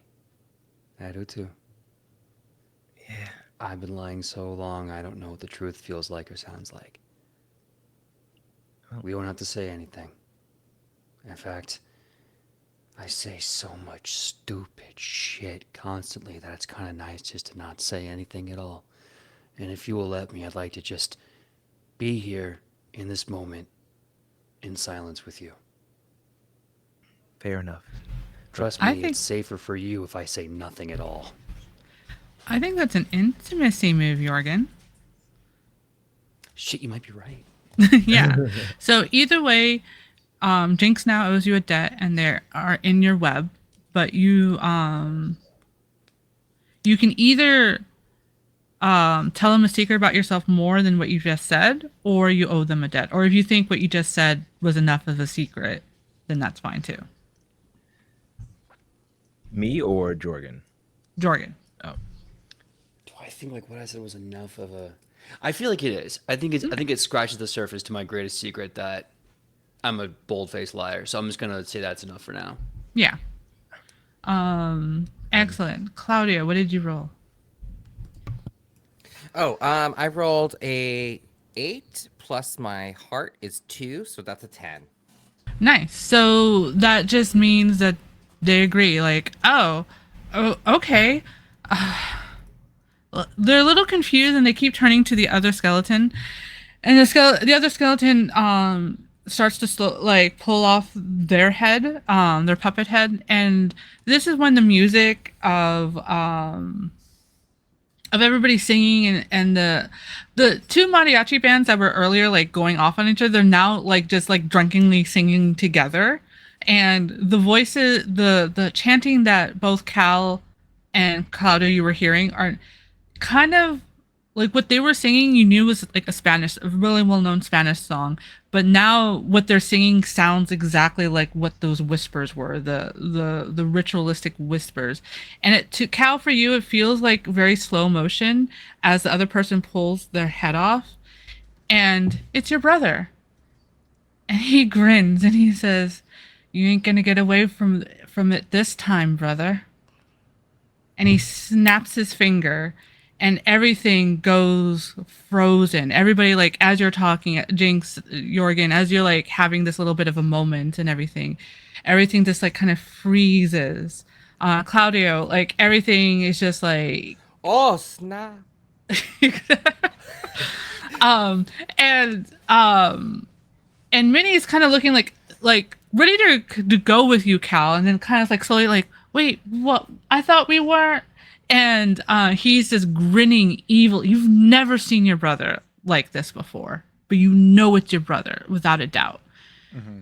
As everything like freezes, and you suddenly feel like the day that day when you agreed to this bargain to save your brother, when that first time you transformed, how like your flesh was ripping apart. And in the beginning, it was hard to transform, but it's been so many years now. You love that transformation, and that's what it feels like, this over and over again. And then for all four of you, everything goes black, and you just kind of hear all of you the echo, a mix of like this weird ritualistic chanting and the wavering mariachi singing with the note like this flickering in the air. um and I think, if it's possible, if we can go on our first break with that little cliffhanger. That's perfect. Perfect. Yeah. I Woo! am dumbfounded right now. All right, so I guess we'll just take a quick, like 10-minute break, few-minute break, and be right back. So please stay tuned. It's getting juicy. We're only on part 1. I can't wait. So we'll be back in just a few minutes, so stay tuned. And don't forget, if you wish to enter the competition or is it a giveaway for the Avatar Legends core book, type in Magpie Madness, one word, to enter, and check us out next week when we reveal the winner. But we'll see you in a few minutes. Bye.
And we're back. Hola, everybody. Welcome back. We're into the second half of part one of Urban Shadows on Magpie Madness Month here. Where we left off about 10-ish minutes ago was everybody got caught in a ritual. I'm also hearing an echo of myself for some reason. So let me double check. Yeah, it's not me on Twitch. um, everybody went, their whole vision went black. Everybody words. I have to come back to me. I apologize. Basically fell asleep, passed out, something like that. And all the last that they heard of was like that ritual mantra that sounded like a mariachi song, but it really wasn't. And the reveal that Cal's brother is a part of this somehow, along with Cal's demon patron's daughter. So, It's always so complicated with me. yes, nothing could ever be simple. Let's see. So I think we'll start. Jinx, what kind of dreams do you usually have? No, dreams, more like nightmares. Prophetic dreams, I guess. Portents of bad things. Death, destruction, apocalypse, that kind of stuff.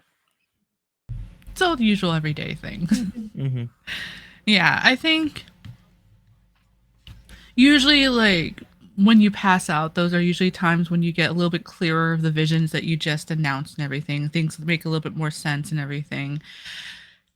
And just before you had collapsed, your nose had been bleeding. Everything had been intensified. And that was always a warning that this was related to that dream, that prophecy that you have that the queen will help you get rid of these awful things.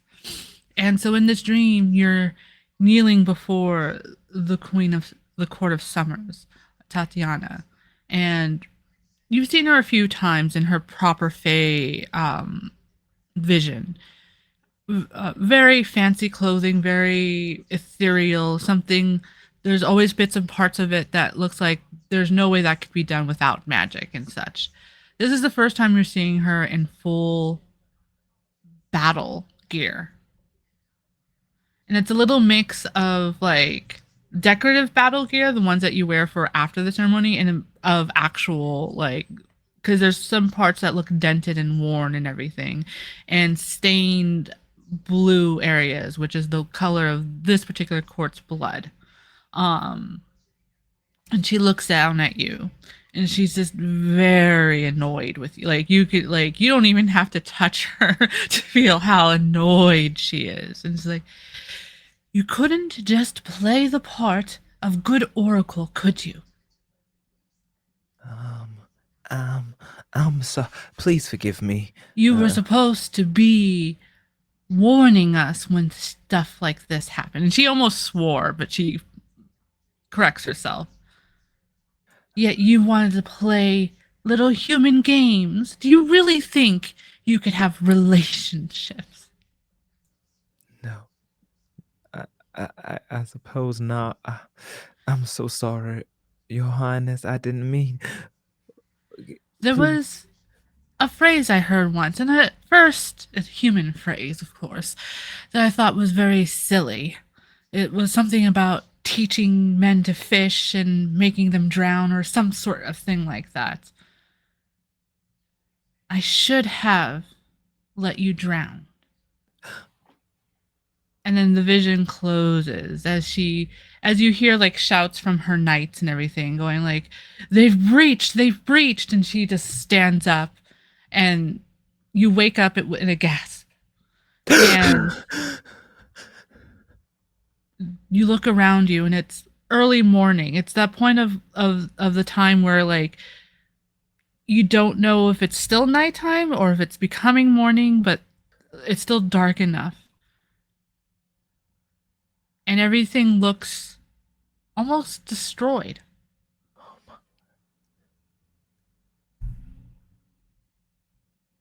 Does anything look familiar? Am I back where I woke up, or am I somewhere else? You are still in the same place of having collapsed on the top of the hill. dead grass around you, the buildings of the campus in disarray and distraught. You you feel even through your gloves like crinkled paper, and you look down and it's like brittle brown of one of the mantillas. Like this used to be one of those paper cutouts, but it looks like it's been here weathered for almost years. Can I? And Oh, no, go ahead. you think you see another body like near you. Oh, hello? Are you alright? As I crawl on over to the body and try to inspect it, see who it is. Do I recognize this person? Yeah, it is. Well, you recognize him, but it's still a little confused because he didn't look like that earlier. But it's Jorgen. And Jorgen, you're coming to yourself, but you are fully hulked out. But you don't have that hunger as you wait. Well, you have a little bit of hunger, but not the I can't control it kind of hunger. Okay. Jorgen, wake up! As I carefully try to shake him with my gloved hand so I don't actually touch him. Wake up, Jorgen. Get away from me. I'm sorry. I didn't mean anything by it. I just woke up. I need my privacy. I need my personal space. Okay? I need space. I'm back. All right. I'll give you space. It's all right. And I back way up.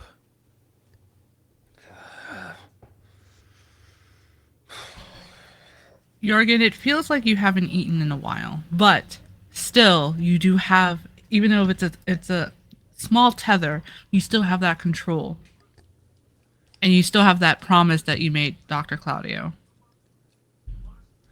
Jinx, how long has it been? Has it been a day? A couple hours? What's the time like? I don't know. Let me see. And I pull out my cell phone. Does this show anything like a date, a time? Your cell phone has an error message on it, and it says something along the lines of like this. I'm trying to remember words. This phone carrier, that's the word I wanted. This carrier is no longer available. And this is one of the popular carriers. This isn't one of those like random like crickets, you know. I don't have service, but we're in San Francisco. I always have service. And it doesn't even tell me the date and time. I'm sorry, Mr. Giada. I don't know when we are. Is there anything I can help? Don't worry about it. Look. You're safe. That's what matters right now. And the next thing that matters is what the hell is going on. And that's what we're going to solve, I guess. Just sitting here waiting for something to fucking happen. And of course, nothing ever does. Nothing ever fucking just happens. You gotta make it happen. Calm down. Mr. Giada, calm down. And I slowly, like almost like walking towards a feral animal, just step closely. It's all right. Just take deep breaths. We'll figure this out. I promise you. We'll figure this out. We have to find the others. Cal and Dr. Claudio. We can't just sit here and let it come to us. We have to go to it. Okay. Deep breaths. What was the last time you saw them?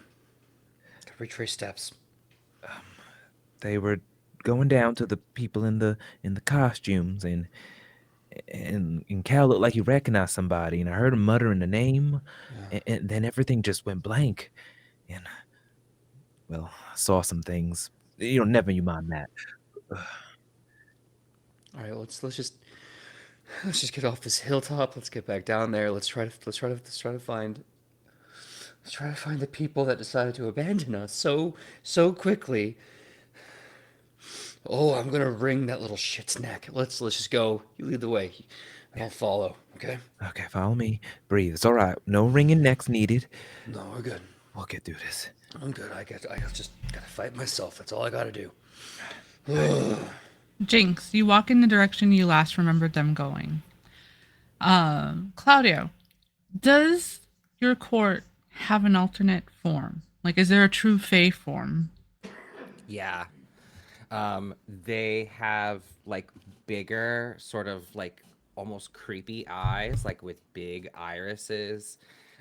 Ears are like typical, like you'd think of like an elf or like a fae, so the ears are pointier and longer. And my like arms are a little bit longer too, so it like looks like I'm a little bit lankier too. So just like odd proportions, but like noticeably um like in the face, sort of like anime eyes is like the Right. first thing that would like pop.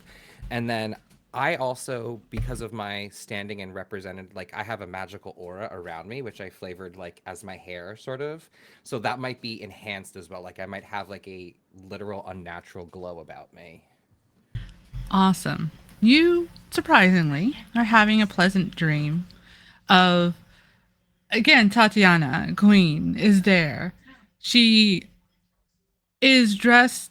She is dressed in the battle armor, but it's the other one, the one that's decorative, the one that you announce in it. She looks very annoyed, but it's the annoyed of like, I have to do my duties, kind of annoyed. Not at you, well, kind of at you. And she's like, by proclamation, for all that you have done to save this realm, we bring you back. And as she says your actual name, that's what gets a little like distorted in your head. And for some reason in your dream, like you're very happy, like you're dressed and everything's like, yeah. And be like, no, my name is Dr. Claudio. Like for seconds, like, wait a minute, having that weird cross thought. And then you feel like something's like bumping against your back, but when you look, there's no one behind you. And you're like, oh, what is that? And as you wake up, you realize that you're being like dragged on the ground. And you're first to wake up before Cal. I mean, you like kind of look around and there's basically like it's very much a leather, like so we have in San Francisco, we're very adult friendly in this city. We have Mr. and Mrs. Leather, very popular for all your leather needs. So you're wearing specifically like a leather like crossbody strap thing, and that's being used to drag you. And yeah, you look down and you are in your full fae form. You can even see the halo color of your hair. And you look to your side, and have you ever seen Cal in his demonic form? Yeah. Yeah, I have. Cal is also wearing it's a little bit tighter on him because it looks like they weren't expecting such a hulky boy. Is wearing another leather thing and he's being dragged in his demonic form, unconscious, but maybe just slightly like kind of way.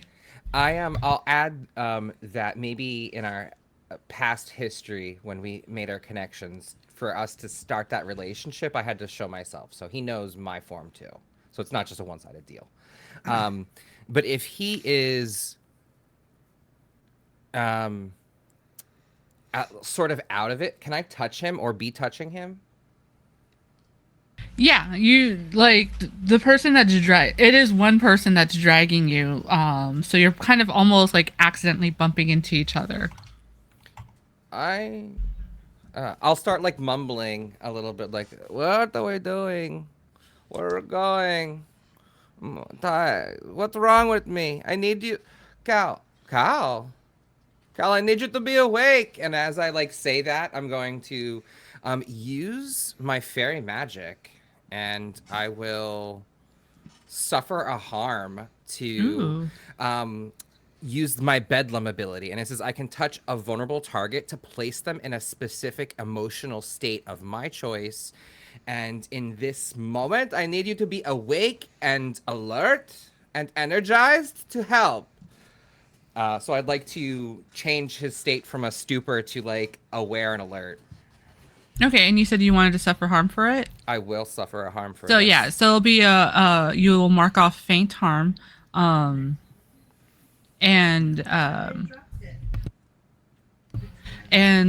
I think the way that comes to you is like this utter exhaustion, like from it. But yeah, Cal, you wake up, you didn't have any dreams or anything. It was just like you were just too shocked, or maybe you might have had like little dreams of your brother when you were younger, kind of thing. But it's so faded and everything, and Yeah, you wake up and you do feel like you're in. You know it immediately as you wake up that you're in your other form and that you're being dragged. Cal!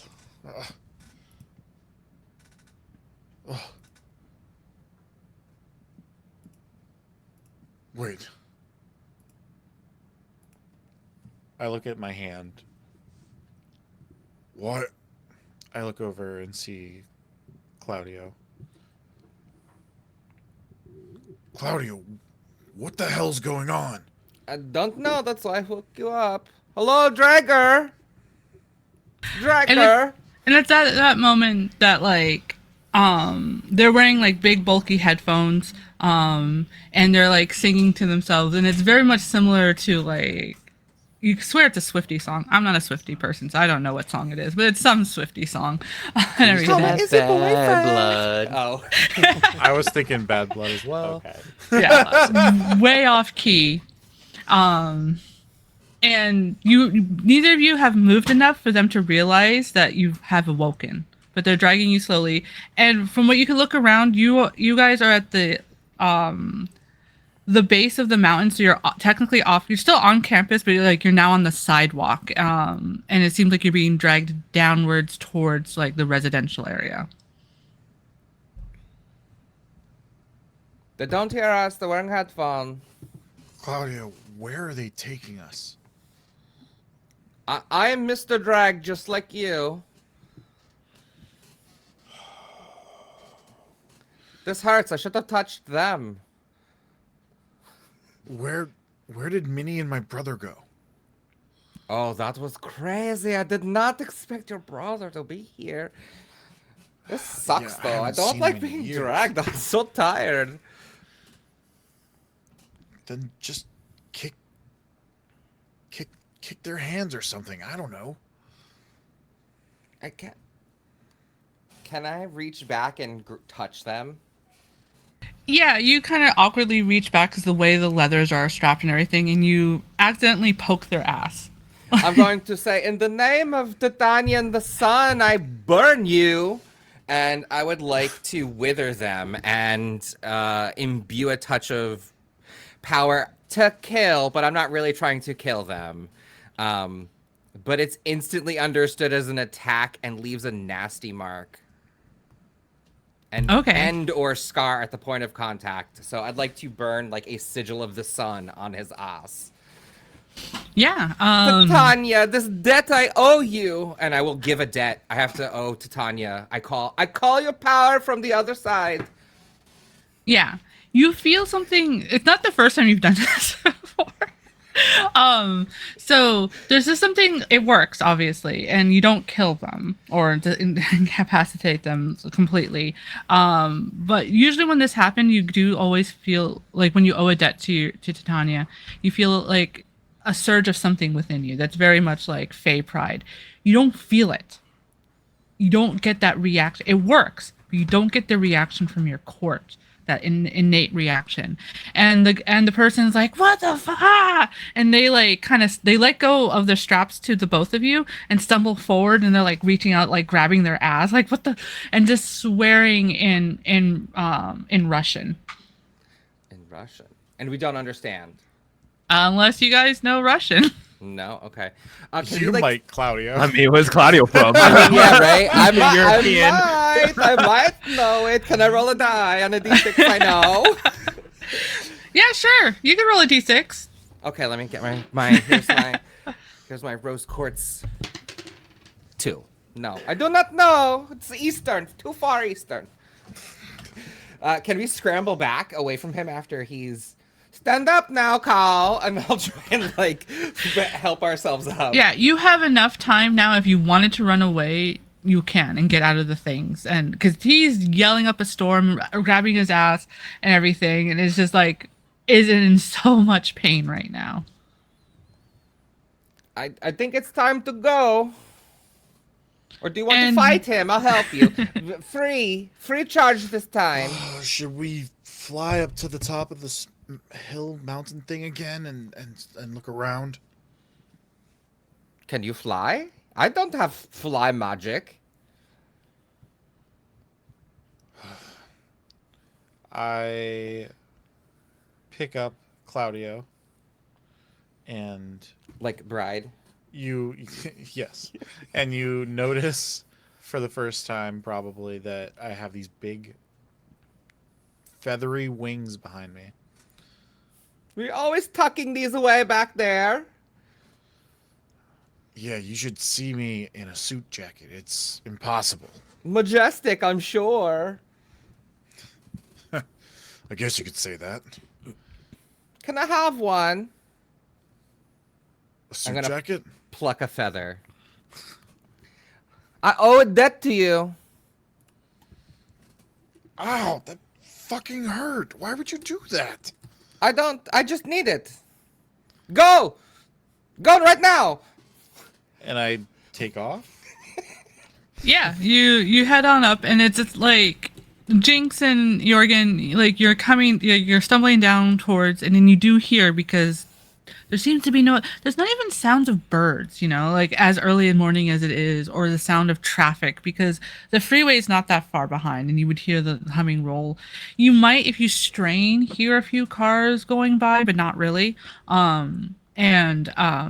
Yeah, you hear yelling and screaming. You think you hear Claudio, because Claudio has a very distinctive voice.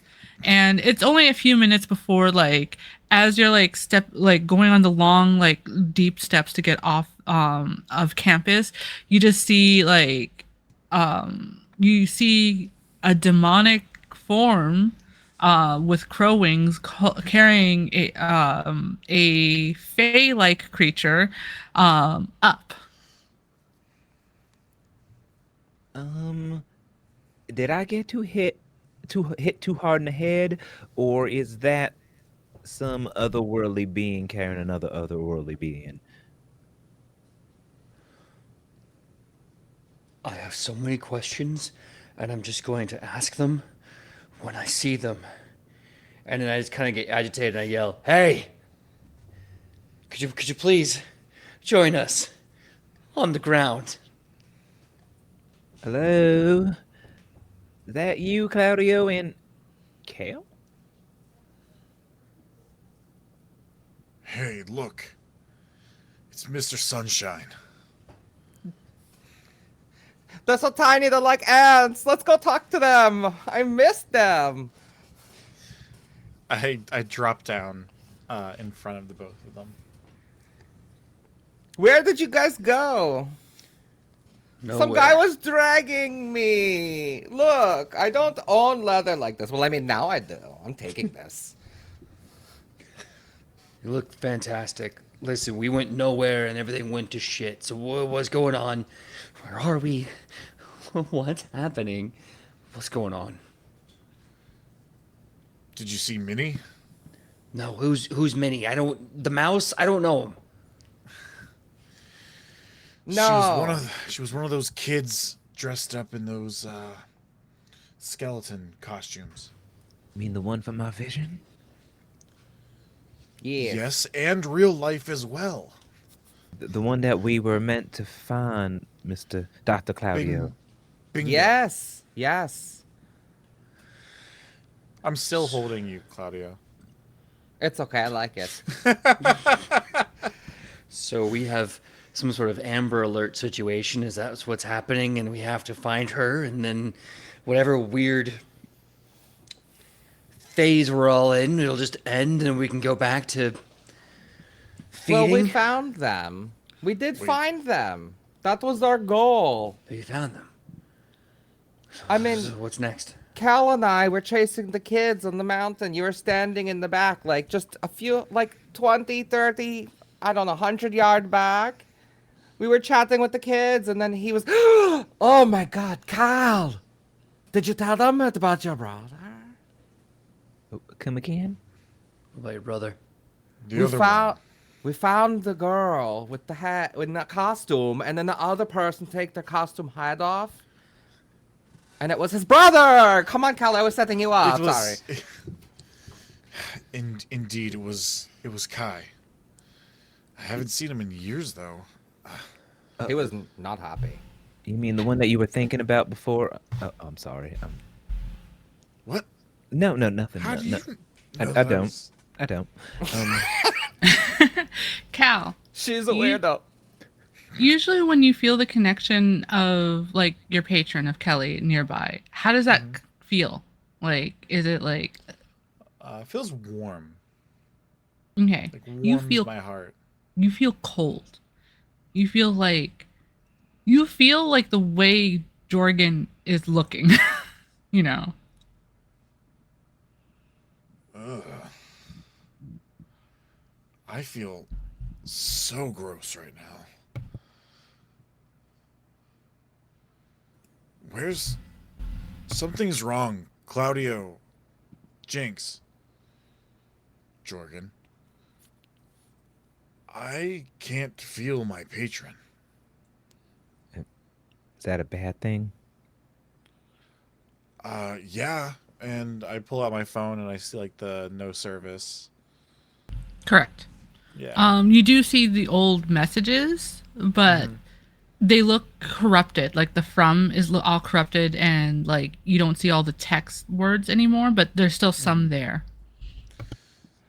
This doesn't look weird to you at all? I mean, my phone's doing the same thing. It's not a good thing. I like technology, but this time it's been tricksy. MC, can I reach out to any of my ghouls at my harbor or my haven? Good question. Let me double check how. And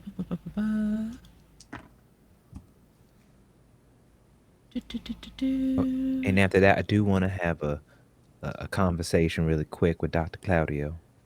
Okay.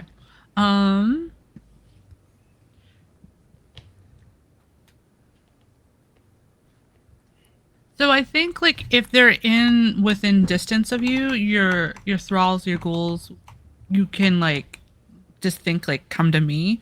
But since there's none in the area, you would have to use like regular modern means, unless you've come up with like some like you bought something from a wizard and like you all have like a magical stone that you can contact through. But yeah, there was maybe like one or two before the party that was around, like because you usually always have at least one or two nearby. But yeah, you definitely don't sense any of your ghouls in the immediate area. Okay. But yeah, that was a good question. And then what is this quick conversation between Claudio and Jinx? Dr. Claudio, I have a matter of life and death to discuss with you. A patient of ours might need some assistance. You know what? Can I please just talk to Dr. Cloudy for a second, if you don't mind, just this way? And gloved up, I kind of pull him, if he's still hanging on, Cal. Okay, just give us a second, guys. There was someone chasing us, so we'll be right back real quick, but let's go have this private conversation. I mean, if we're being chased, you didn't say that we're being chased. I can tell Yeah, you by on the some way. Russian dude. Some Russian dude, I had to hurt him. So should we just walk and talk then? You should have led with that. I mean, we were still talking, telling the important things. I mean, the most important is that we're being chased. I think. I mean, I don't know. Also, like, one extra quick tangent. Why are you hulking out? And why are you looking all black? What is the color of your skin? It's so dark I cannot tell when you're in this form, Cal. And I do not like being like this. I like to hide my form, and I am a little anime right now, and I don't like it.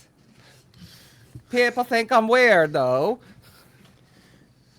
Well, to answer your questions, at least to start, I need to feed, or I will feed. So I'm just kind of having I guess you could say a bad day right now. That's all. Could you give, like, how much vibe time do we have? Because that nasty man, I wouldn't be upset if you took a bite out of his crime. God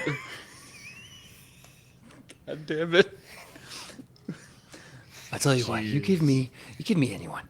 Anyone Okay. at all. Give me 5, 10, 15 minutes. I will make them believe in Santa Claus, and I'll give them no energy to celebrate Christmas. Just give me 15 minutes. Do you speak Russian? I'm pretty sure he didn't speak English. Yet, no, I don't speak Russian. Oh man. Okay, well then let's walk on. At that moment, you hear the sound of like I'm not good with weapons, but like a very specialized shotgun, like, and it echoes in the air, and you hear a very thick Russian accent, which I'm not going to attempt to do. That was like, bullets. Hey, where do y'all think you're going, beasts?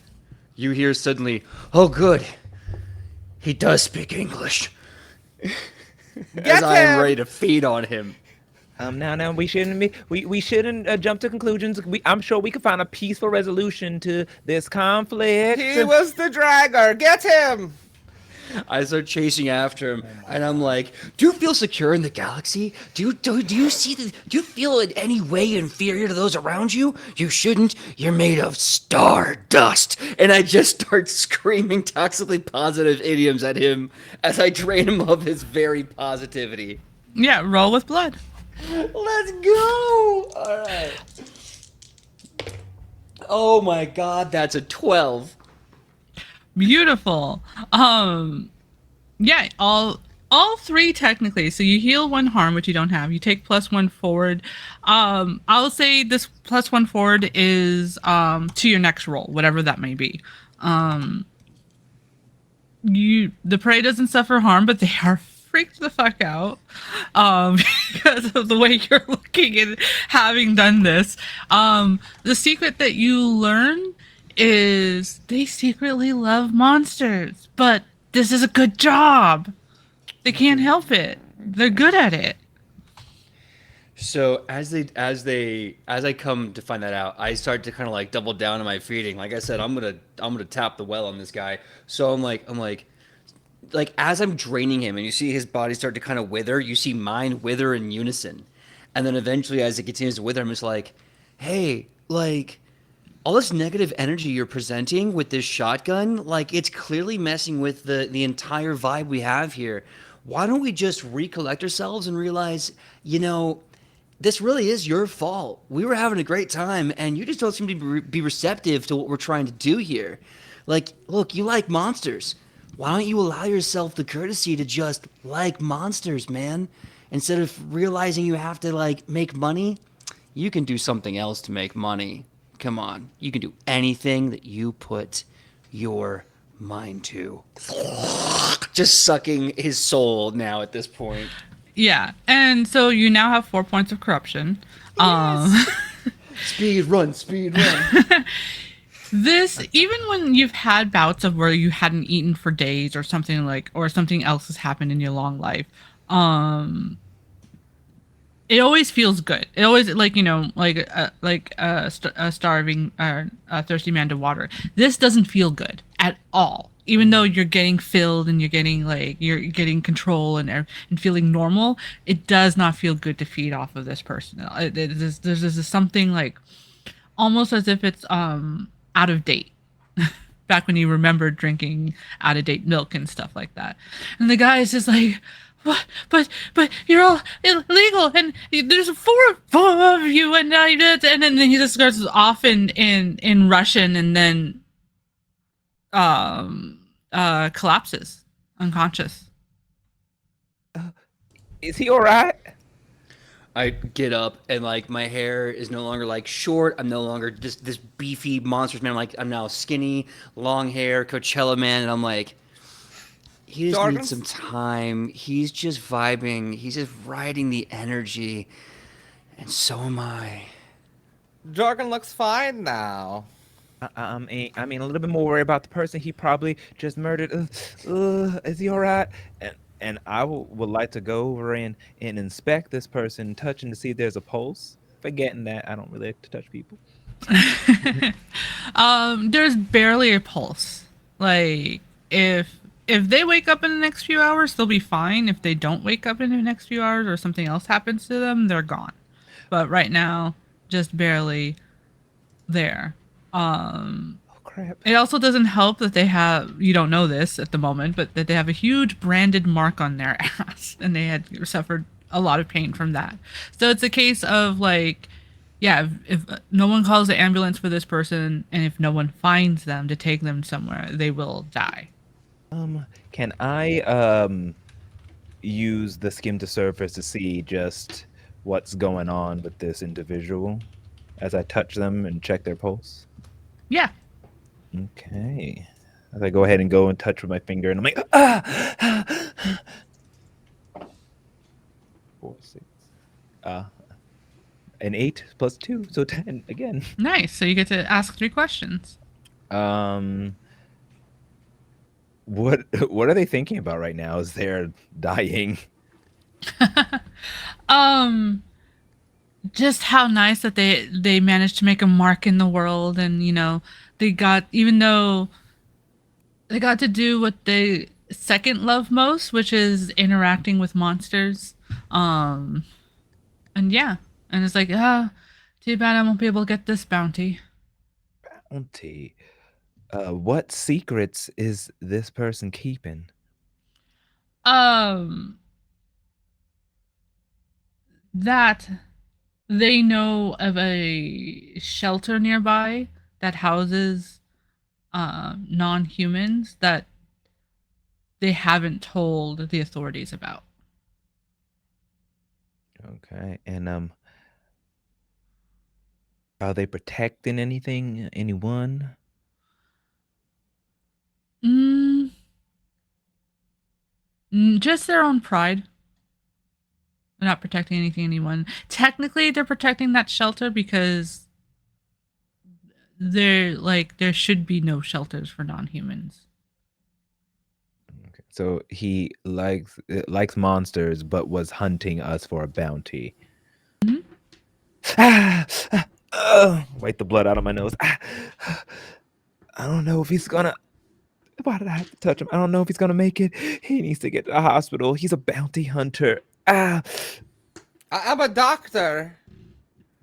Do you really think he needs a help? He was hurting us. I mean, yeah, you're a doctor. Can't you do something? He was shooting at us. I mean, he knows something. Someone is out to get us, and you can't just let a person die.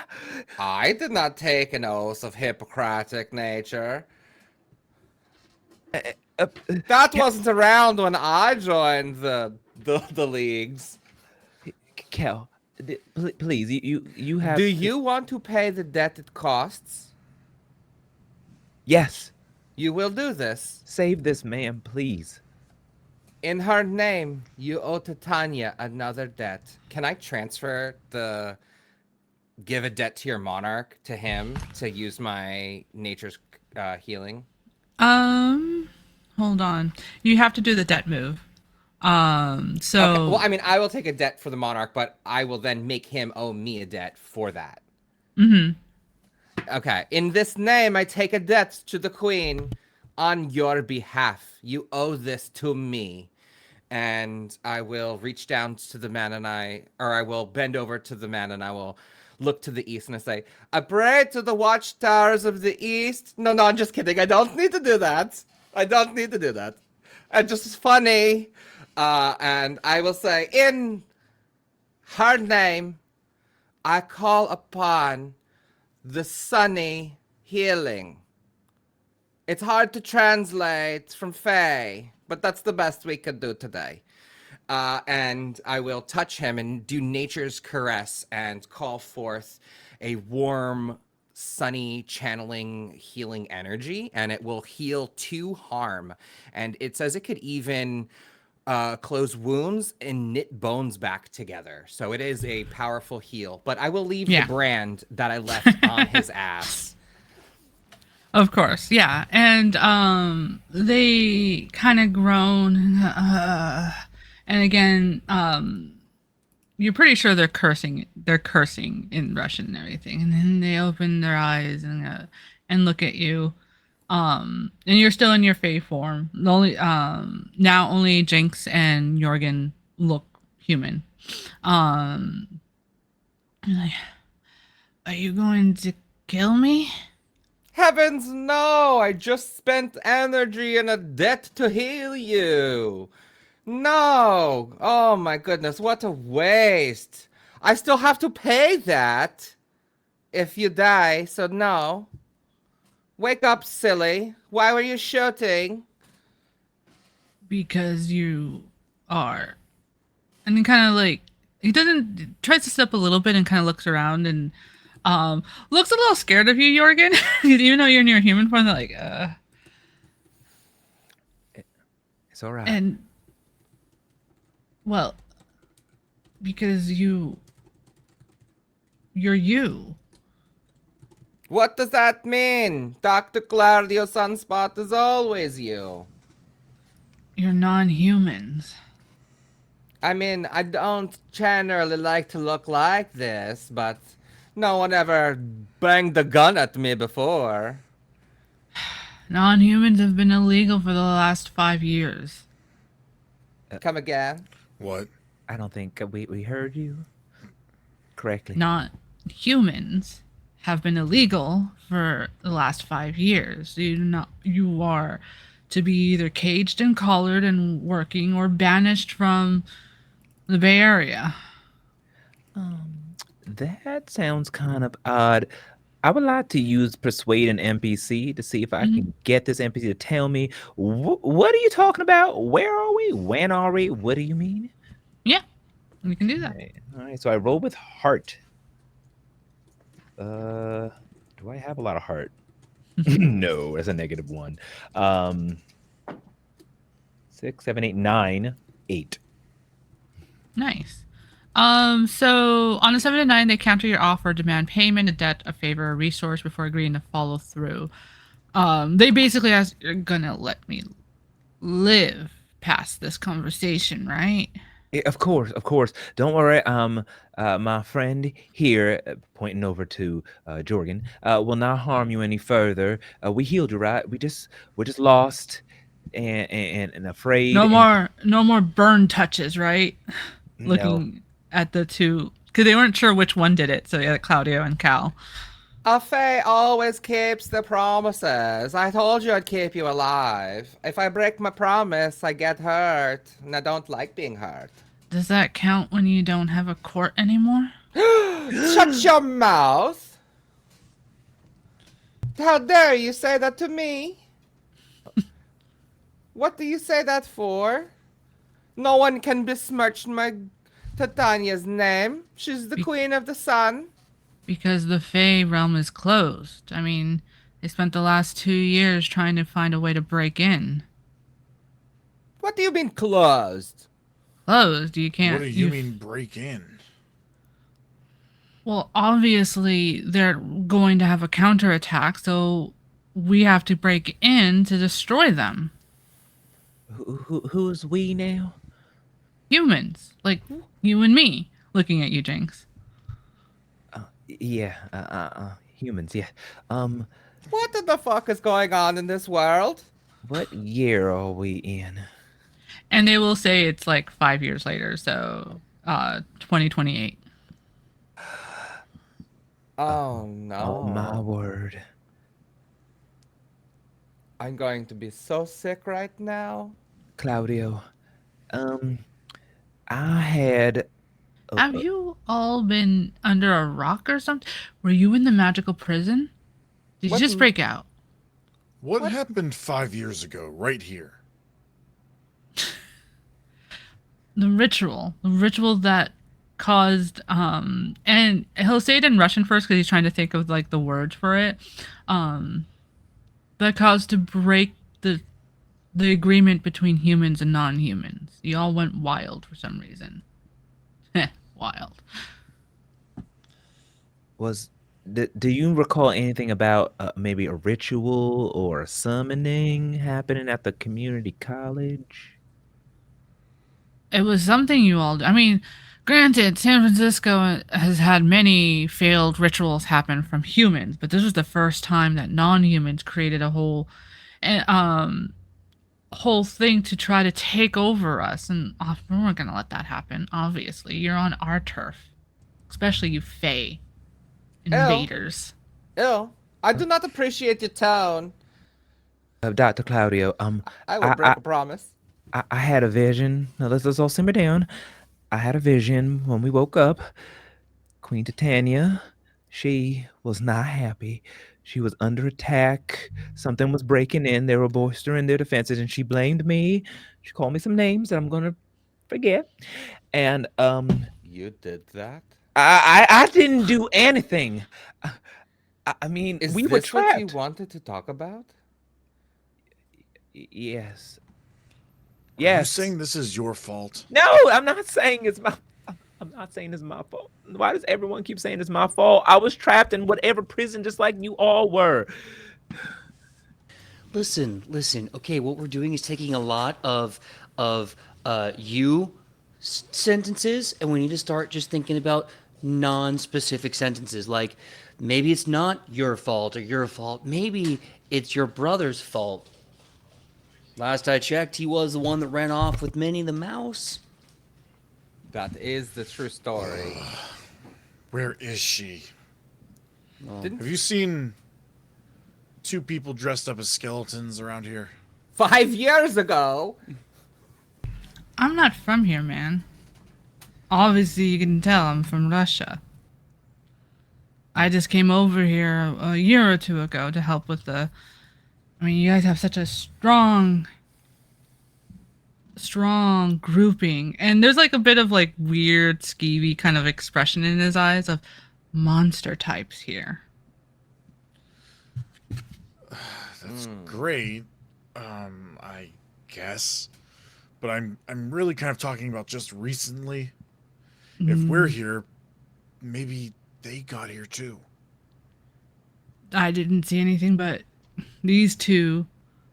I think it like staring at like the both of you, you two on the ground down there, and I saw a dragon. I was like, "Yay, free bounties! I'll be able to live it up for a few weeks." A few weeks, I am insulted. I am worth at least a year's worth of gold. Courtless Fae are practically useless. Ouch. I am so hurt. Insult is to the roof. I have to turn around. Okay, Look. okay. Well, what about? Oh, please continue. I don't want to. I'm sorry, I didn't mean to interrupt. Look, if you want the name of the shelter, it's not that far away. You just have to ask for Jovita. Jovita. Horita? Yes, Jovita. And Claudia, you know Jovita being the werewolf that owes you many a favor. Oh, I'm so glad to hear a familiar name. I know her. It's but- just a few blocks down that way. I don't know why they keep a shelter so close to here where it's all abandoned, but hey, sometimes people escape the magical prison and I get some free bounties. Interesting. And they have more information? They shrug. Okay. Do you know who created this magical prison? How it came to be exactly? Oh, I hear from the locals it's a famous known wizard that takes over it every time. Last time there was when the last earthquake happened, and you guys remember vaguely like a couple of years ago, there was an earthquake that had happened across San Francisco where some districts sunk a little bit because of failed summoning rituals of like Cthulhu like animals coming out. And that you would have heard a little bit of like, oh, don't worry about them. Like the people that did it, they got sent to the prison. And it's like, human prison? What prison? But even for actually yeah, so Jorgen no, not Jorgen. Claudio, sorry. I was like, Claudio, you might have heard of this prison a few times, like mainly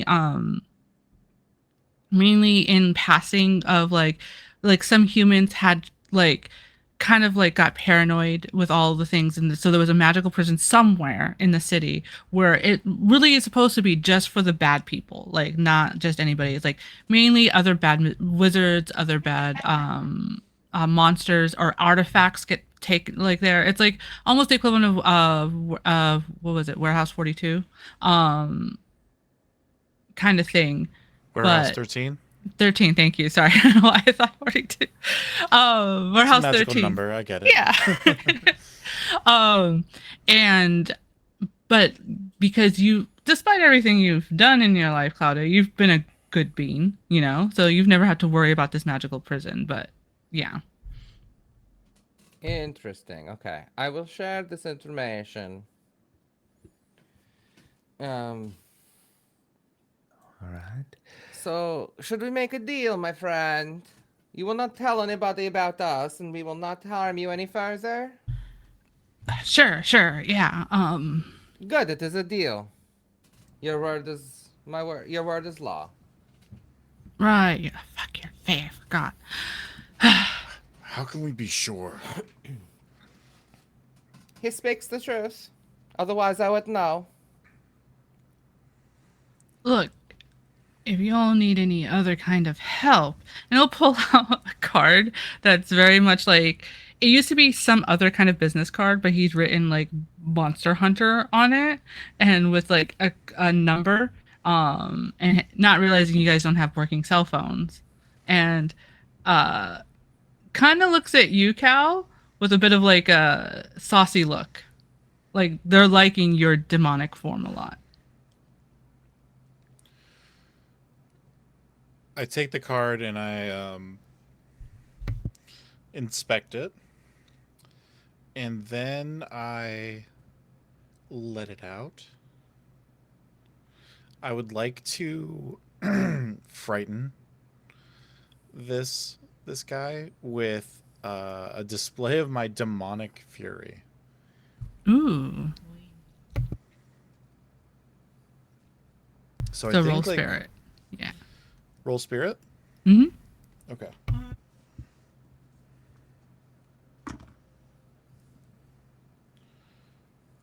I believe that's going to be a -1. No, it's a 0. Cool. So flat 7. Nice. So, with a let it out move at a 7, um, just double checking here. So you'll mark corruption, and you get to activate the ability. Um, it works. You do this to him, and he's like, and he just starts scrambling away. Oops, I pressed the button wrong. He starts scrambling away and just like, what? And this is like, this kind of like almost rolls down the hill, just getting away from you all. What this costs you though is it's kind of like lockjaw. You cannot untransform yet. And it might Mm-hmm. take a while for you to untransform. So you're going to be very noticeable to everybody for a while. Okay, that's fine. I think. Yeah. I look over at Jorgen. Can you take this stupid fucking harness off of me? I look ridiculous. I think you should embrace this look. And I started to undo it. I was like, I think, you have the confidence to pull off anything you want. You just need to allow yourself the confidence to pull off whatever you want. And Yeah, but it's it awkward. pinches my wings on the back. Oh, yeah. Okay, turn around, bend over, just kind of get the wings. Do the shoulder shrugs. We'll have to get it off you the old-fashioned way. There you go. Eventually, I get it off of him. Kind Thanks. of put it on. Yeah, you can have it. Now I look like BDSM Coachella guy. Yeah. Yep. Are you putting it on? You've evolved. Oh yeah. I've evolved. I'm at my peak level now. Leather Daddy Coachella, bro. Let's go. Very becoming of you, Mr. Giada. Thank you. Like I said, if you have enough confidence, you can pull off whatever you want. And I am feeling centered in my confidence. Feeling better? Sometimes you just need a bite to eat. You know what I mean? Just really, you're hungry, just grab a Snickers. Or a Russian man's monster fetish. Whatever works. Well, as long as you keep it, not go too far. I understand that you have a need, and I don't want to impose on that need, but we don't want to go killing anyone, especially 5 years in the future. I mean, I've always seen the future, never been in the future. It's kind of trippy. What did the Tanya say to you? Because she talked to me too. She basically said that she should have just left me to die, basically, or just to drown. She was, Oh no, you fucked up. yeah, I get that, doctor. I get that really clearly now, and I don't really know if I'm gonna be possible to get rid of this curse of mine. Um, So it would behoove us if we figure out how to get back where we came, if we can, or at least free the Fae. We have to save the Queen. We got to figure out what happened 5 years ago exactly. I mean, should we check out that? I mean, sorry, no offense, Cal. You stick out like a sore thumb. Y- yeah, it's. I mean, it's probably the wings, right? Yeah, just the wings. That's all it is. I guess the horns too, In the skin, in the face. and maybe the pupilless eyes. Yeah, mm-hmm. We do the best with what we have. Well, can we use your jacket to maybe cover him up a little bit, Doctor? I mean, you don't look much different, but at least you're not as how can I put this nicely startling as Cal is. Um, I mean, I'm a doctor though, and it's my lab coat. How will people know that I'm a healer? Through your actions. You're as much as a doctor than I am a house cat. And turn around and see this werewolf woman come stepping out, all in like battle gear with a wooden stake launcher on her side. And you will recognize her, Claudio, as Jovita. Oh, Vita, I'm so glad to see you. I want to cry right now. Don't say such mean words to me in a time of distress. I can say whatever I want to a dead man. What? But You're all dead. So Doc- what the fuck are you all doing here? Dr. Claudio's still alive right here. You see me. And with that, she points her wood stake shotgun, which I stole from Fortnite, and points it at the vampire, especially this one. Oh, now. Calm down. We don't need to have any weapons out. Woman of action. I love it. No. And with that line, that's where we're going to end today. Woo! Oh, that was so good. Yes. Oh my god, this is great. More. So yes, thank you everybody. We're sorry for the late start. We'll be on time next time. But before we end, we're going to do real quick end of session moves, then our socials, and then stars and wishes. For stars, everybody feel free to do as many as you'd like. Wishes, as many as you'd like. Wishes for stars for people who don't know are like things you liked about yourself that you did or that other people have done during the session. Wishes are things you would like to see next session or at least before the end of the campaign. And we'll see about getting those in them. So, end of session moves. We have, which everybody can look at if they need to reference in the basic moves tab. We'll do the bottom part first. Do you think you owe debts to anybody that hasn't already been mentioned? Everyone. I definitely owe a debt to the Queen. She said now Dr. Claudio for helping. So I would say yes. So yeah, so add that bit of debt. And if you guys think of something like, oh wait, that scene, I think I owe someone else, feel free to mention it in the Discord. But that one's just a quick way to make sure we all are on the same page with that. And then the next thing, which will help with advancement. Decide if you've grown closer to a circle that you engage with this session. Increase your score in that circle and decrease your score in a different circle. So, and then between those two, you get to mark off one to help with your advancement, and also tell the MC how your relationships to those communities have changed because of the events that happened this session. So yeah, I think I will go left to right into character keeper with Claudio. I believe I have gotten closer with the wild circle. You did say that the Queen decreed that I could come back. I did not. No one asked me about that, so I'm just putting it out there that they don't know that. So I think for sure that counts as a plus. In a dream, but yes. in a dream. So I still think that was real, or Claudia think that's real. So I'm gonna make my spirit go from 1 to 2 because that's the wilds, correct? No, spirit keeps the same. It's the wild below that. Oh, sorry, the wild below that. Okay. So yeah, not so the check. The 1 to 2, correct. and then my mortialis, which is people, have been shooting at me. So -1. So I'll go from a 0 to a -1 there. Yeah. And then of those two, you can mark off to the checkbox next to the numbers. Either one. And that one you don't have to justify. It's like, yeah, I did this one. All right. Okay. I will mark off the wild. Okay. All right. Next is our Oracle. Where have you been in all of these different circle communities today? I would definitely say that uh, uh, in meeting the vampire Jorgen, perhaps in I believe they're are they blood or say mortalis or night or power? I don't remember vampires. I believe we're night. I want to say. Night. Correct me if I'm wrong. Night. Yeah. Yeah. I'm gonna- Basically, a good way to understand is night is always people who've been transformed. So werewolves, ghosts, you've been transformed from life to dead. You know, vampires. I would say that I was a -1 there because vampires tend to bite me, but I feel a little closer to Jorgen and understand them a little bit more. So that would be a -1 to a 0, Nice. and one has to go down. You were saying? Correct. Well, I pissed off the wild, apparently. So my 1 will go to a 0. 0, 0, zeros across the boards. Nobody liked poor old Oracle.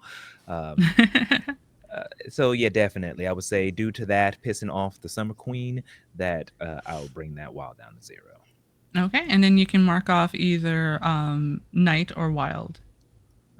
One more time, that just like an extra bonus for that. That's how you advance. So the checkbox is next to the numbers. All right, so I'm gonna of the put two one, that you moved, yeah. I'm gonna put one to night. Okay. The above checkbox. Oh, wrong one. No worries. It's very confusing on this template. And now we go to Cal. All right. I think doing so much for my patron tonight really pushed me with Wild. So I'd like to add one there. And I feel as if I've been kind of clashing a lot with Jorgen in this session, for better or worse. And I'm guessing that's night. Yes. So I would. So that'll probably put take you a into a -1. Yeah. Yeah. And since you already marked wild, you get to mark night. Oh, awesome. All right. And then finally, Jorgen. So, I fed on people so much. It was awesome. I think my night's gone up and my mortalis has gone down. Makes sense. From that, yeah. If not that, then potentially an excuse for power at 0 because I got red once or twice. So, but I think I'll go with night and mortalis. Sounds good. Yeah. All right. So then the last thing a bit of before we go would be well, yeah, let's do stars of wishes and then socials. We'll do socials at the end. So let's go that way again or backwards again. So Jorgen, you go first. What are your stars and wishes? Oh man, stars. Okay, so I have a star for everyone. Number 1, starting very strong with Zeki. If I'm getting that name wrong, I apologize. Cal, for calling my character out for to be an asshole the whole time, and also just suffering through this asshole character. I felt like a GM with this awful NPC, and everyone's role playing it right, and you're like, yeah, I hate this guy. He sucks. And I just love how you were like, your character was so full of integrity on that character line. I loved it. I was celebrating every time. My next one, definitely Dr. Claudio. That voice broke me every goddamn time. You're like, okay, we're having a conversation. I know her. Who wants the peanuts? I'm a happy boy, and I'm dying. I'm dead. I'm not here anymore. and of course just the sweetheart that he is like keeping, I think, the soul alive in this group of monsters. And Omar Jinx, she is such a precious little bean, and the fact that she's all like, "This guy's clearly bad for me. Hey, how you doing?" Like you are bold, you are brave, you are unafraid, and I just love every moment with y'all. It's so much fun. Excellent. Thank you. And then next is Cal. Oh my gosh. Let me start off just by saying, Travis, that voice. Not only did you make it more than 3 lines in a monologue, you did the entire session. That was amazing. Loved it. It really kind of broke the ice and I think got us all into it just as much. Um, as well as Omar, you did a great job with Jinx. Um, I would like to give you also a star, Omar, for being all dressed up in cosplay. That's amazing. You always bring it and take it to the next level with that. I'll have to get a proper costume for the next session, especially since I'm in my demon form apparently now, which is not a bad thing. And then PJ, just like the visualization that I have in my head of the character that you came up with is just so perfect, and like I can see it with like crystal clarity kind of a thing, just like the way that you described yourself and just presented yourself to us. And it's just so grating for someone like Cal, who is just like this like hardcore kid who's like no bullshit at all times. So it's just like so perfect to see the oil and the water kind of mix a little bit. So mad stars for that as well. And Diana, fantastic job putting us in this world. I'm giving you a star too. Awesome. Thank you so much. Yeah. And then next, Jinx. Okay. Stars all around. PJ, thank you so much for vibing with me and going back and forth. I thought it was hilarious building this character. Um, was very standoffish, but in something about your vampiric embrace, she went all Bella from what was that movie? The movie Twilight. Twilight. Thank you. Twilight. Are you thinking about Twilight? She went all Bella from The Twilight. Twilight. Yeah, the Twilight, and it was totally like I started feeling. I did my like hair back thing that Kristen Stewart does. But so awesome job. I love your character. I mean, me personally would hate your character, but I love the characterization and the RP was fantastic. So awesome job. Zeki, of course, you always bring it with the demonic characters, with the emotion, and I love that energy that you bring in there, and the banter back and forth was fantastic. So excellent job. And Travis, I was Zeki so exactly what I was gonna say. I mean, like, could you prove me wrong? Like, I would just like give it another 10 minutes. And now to give it another 10 minutes. Nope, he is stealing the show. Fantastic. Where this is your voice. Usually Travis goes on to Thank his you. Nigel Thornberry / Jamaican / Irish. Who knows what it is? This was brought on. Keep it, practice it. It's fantastic. Thank you so much. Yeah, I definitely meander through voices every time I try, and this time it stuck. So I'm just as surprised as all of you, and I'm so glad everyone loved it. Yeah, and not only that, you played the character well. You committed 100%. So fantastic job. And Diana, fantastic. Oh my goodness, I'm so rarely a player, and this was so much fun. You excellent job. Stars all around. Stars, stars, stars across the Aw, board. thank you. And then last but not least, Travis. I have to just echo the same sentiment, and I am also like we were just saying, shocked. I felt this character, so I guess this my star would go to PJ, because when you said that you're going to be the emotional vampire, I was like, that is so funny, and I love that. So I'm really gonna lean into it, and you inspired me to like take this and be this character, and then the voice just sort of fell into it and became it. So thank you for like setting the stage and the scene, and pushing us to be all creative, so that I don't know. Thanks for that. And also I just think that this whole time has been so great. I loved stars to all of us for bouncing off of each other so well. So this is, our first time all together playing in this, and I felt like this was great and funny and so much fun. So I had just a wonderful time. So kudos to all of you, and again, Diana, thanks for hosting this and bringing us all together. Stars to you as well. Um, Omar, what hasn't already been said, stars to you for cosplaying and the voice and everything. It's always a blast. So, it was a great time. And Zeki, stars to you for carrying me like a bride as we flew away from the enemies. Loved it. Awesome, thank you. And then my stars, Omar. Again, I'm going to echo everybody. The costuming, the character movement, and everything was so good. I also love like he's a bad boy, but I'm drawn to him. I was not expecting that, and now I'm going to be pushing like yes, Keith. Kind of thing because it's so fun and yeah, and just like the little bits we got of the backstory from the questions I asked, I really enjoyed, and just like your acting in it was been really good.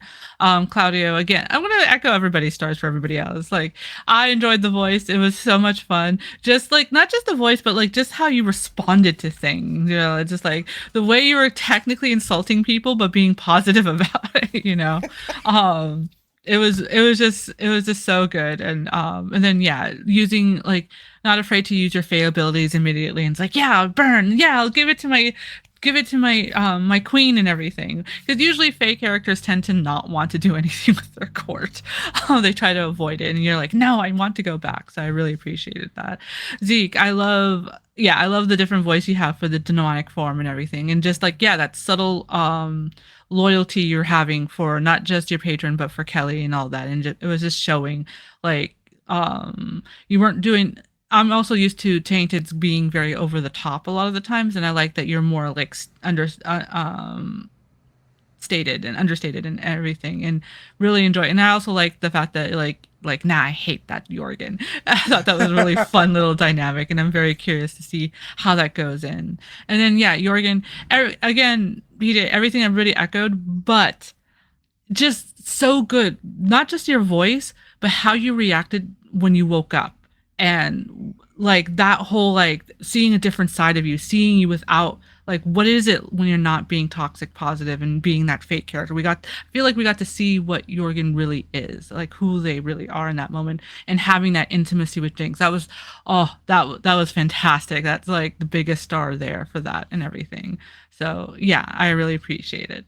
Then since I went last for stars, I'll go first for wishes. More drama. I want us to have more drama, more funny bits. Just can't wait for next week. So we'll go back to our Fae to do wishes. I also would love some more drama, and I don't know, I'm liking this um kiss too. I like also sort of like being the like, don't fuck up, you better do this very perfectly. So I don't know, I kind of want to see more of that too. So yes, I'm gonna stand behind you, Diane, on that one. That's a wish for me as well too. Excellent, thank you. And now to our oracle. Speaking of one of the people who we want to have do the kiss. Yes, kiss, yes. I am really excited to see what happens. This is I blow my mind. Was not expecting a 5-year. Like you could ask anyone who's played with me. I love me a good time skip. I'm all about time travel. That is like so to find out that we time skipped, I'm just ooh right now. I love that in the story. So I'm just my wish is to see where the story goes and like how the time skip and how Jinx is gonna deal with everyone hating her in the magic world. Yeah, just really excited for the story to come. The story to come. Awesome, thank you. And now Cal. You're muted. Of course I am. My first wish is to like figure out from Jovita like what the heck she means with us being dead for the past 5 years. I really am like super like intrigued with this whole time skip thing, like Omar said. And then I also have the wish and hope that like Jorgen and Cal are going to start out as these like people that really don't like each other like whatsoever, and then slowly become best friends. Like, like we're gonna see more of Jorgen's like I'm not happy all the time, like side, and I think like Cal's gonna be like I'm not just angry all the time, believe it or not. Like, so I think like the two are gonna mesh really well, and it's gonna be really fun. And I wish to Yeah, see I'm more of excited it. for that too. And Kiss, of course. And last but not least, Jorgen. This is tough because like literally everyone's wish is my wish. Like I would love to see Jorgen and Cal talk because the whole reason why toxic positivity doesn't work is because you're not actually addressing the problems in your life. And I feel like the combination of like my false optimism and your grounded reality is going to have a moment of compromise in the middle, and I think that we could really have an awesome like enemies to friends arc that kind of helps both of us get to a place of a decent reality, right? And the kiss moment that's got to happen at some point. At some point. At some point, I'm also like a huge fan of like a sacrifice play. I'm not saying we gotta kill Jorgen off, but if it happens, I'm speed running his corruption chart like it's bananas. So I honestly cannot see an ending as long as we really invest in ourselves in the story. I can't see an ending that'll suck. So I am super Mm-hmm. excited to just play and vibe and see where it goes. It's gonna be good. Yeah. Awesome, thank you. And then socials, and then we all can. Some of us will get to go to sleep. um, so yeah, I'm your GM, Diana Moon. She, her pronouns. You can find me on Twitter at Diana Moon or Blue Sky at also Diana Moon. Most places either Diana Moon or X Diana Moon X. You can find me tomorrow on the Cafe Cultivar Twitch channel, playing in an all Latinx Monster of the Week campaign. We're on our second to last episode of the campaign, and we just got affiliated. So woo! Ooh, Congratulations. Doggo. Hi, Doggo. And that is me, and I will pitch it now down to Doggo. But my sleepy baby. It's my name is Travis. Otherwise, you can find me, or known as Zendaric, your resident enchanter, and you can find me here on A Tale of D20s or on Blue Sky with Zendaric. And until Twitter/X dies, you can find me at OMG It's Travi. That was a name I came up with in high school. Um, so yeah, that's where you can find me, or find me here all month doing Magpie Madness. Woo! I'll pass to BJ. All right.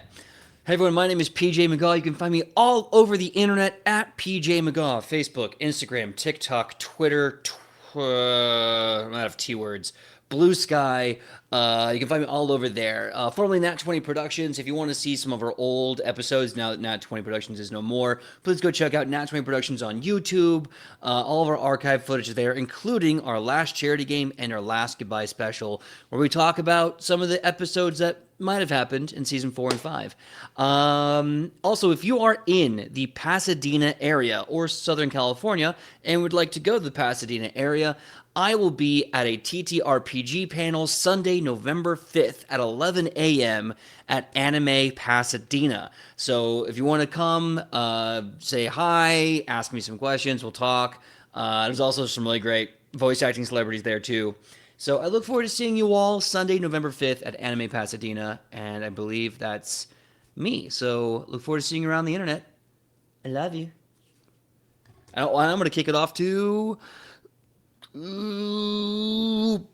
Zeki.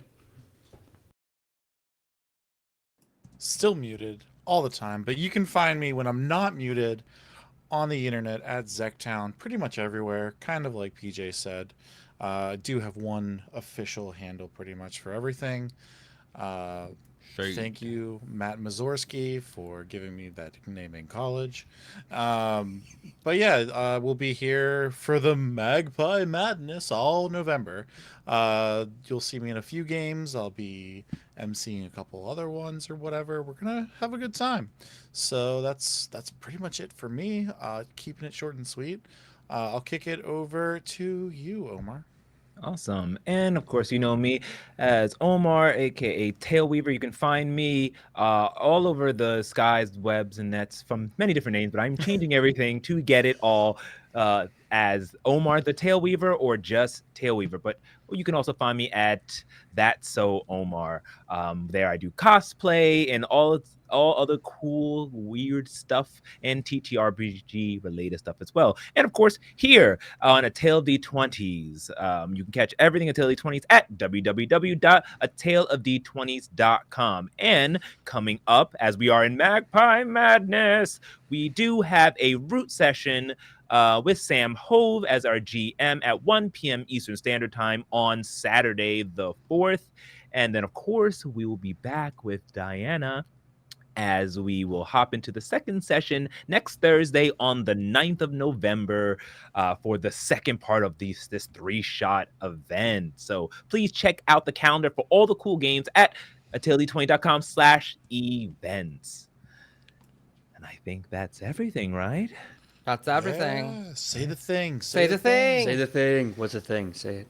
From the first chapter to the last page, be kind to one another, spread love, and we will see you all next time. Goodbye, everybody. Goodbye, Dr. Bye.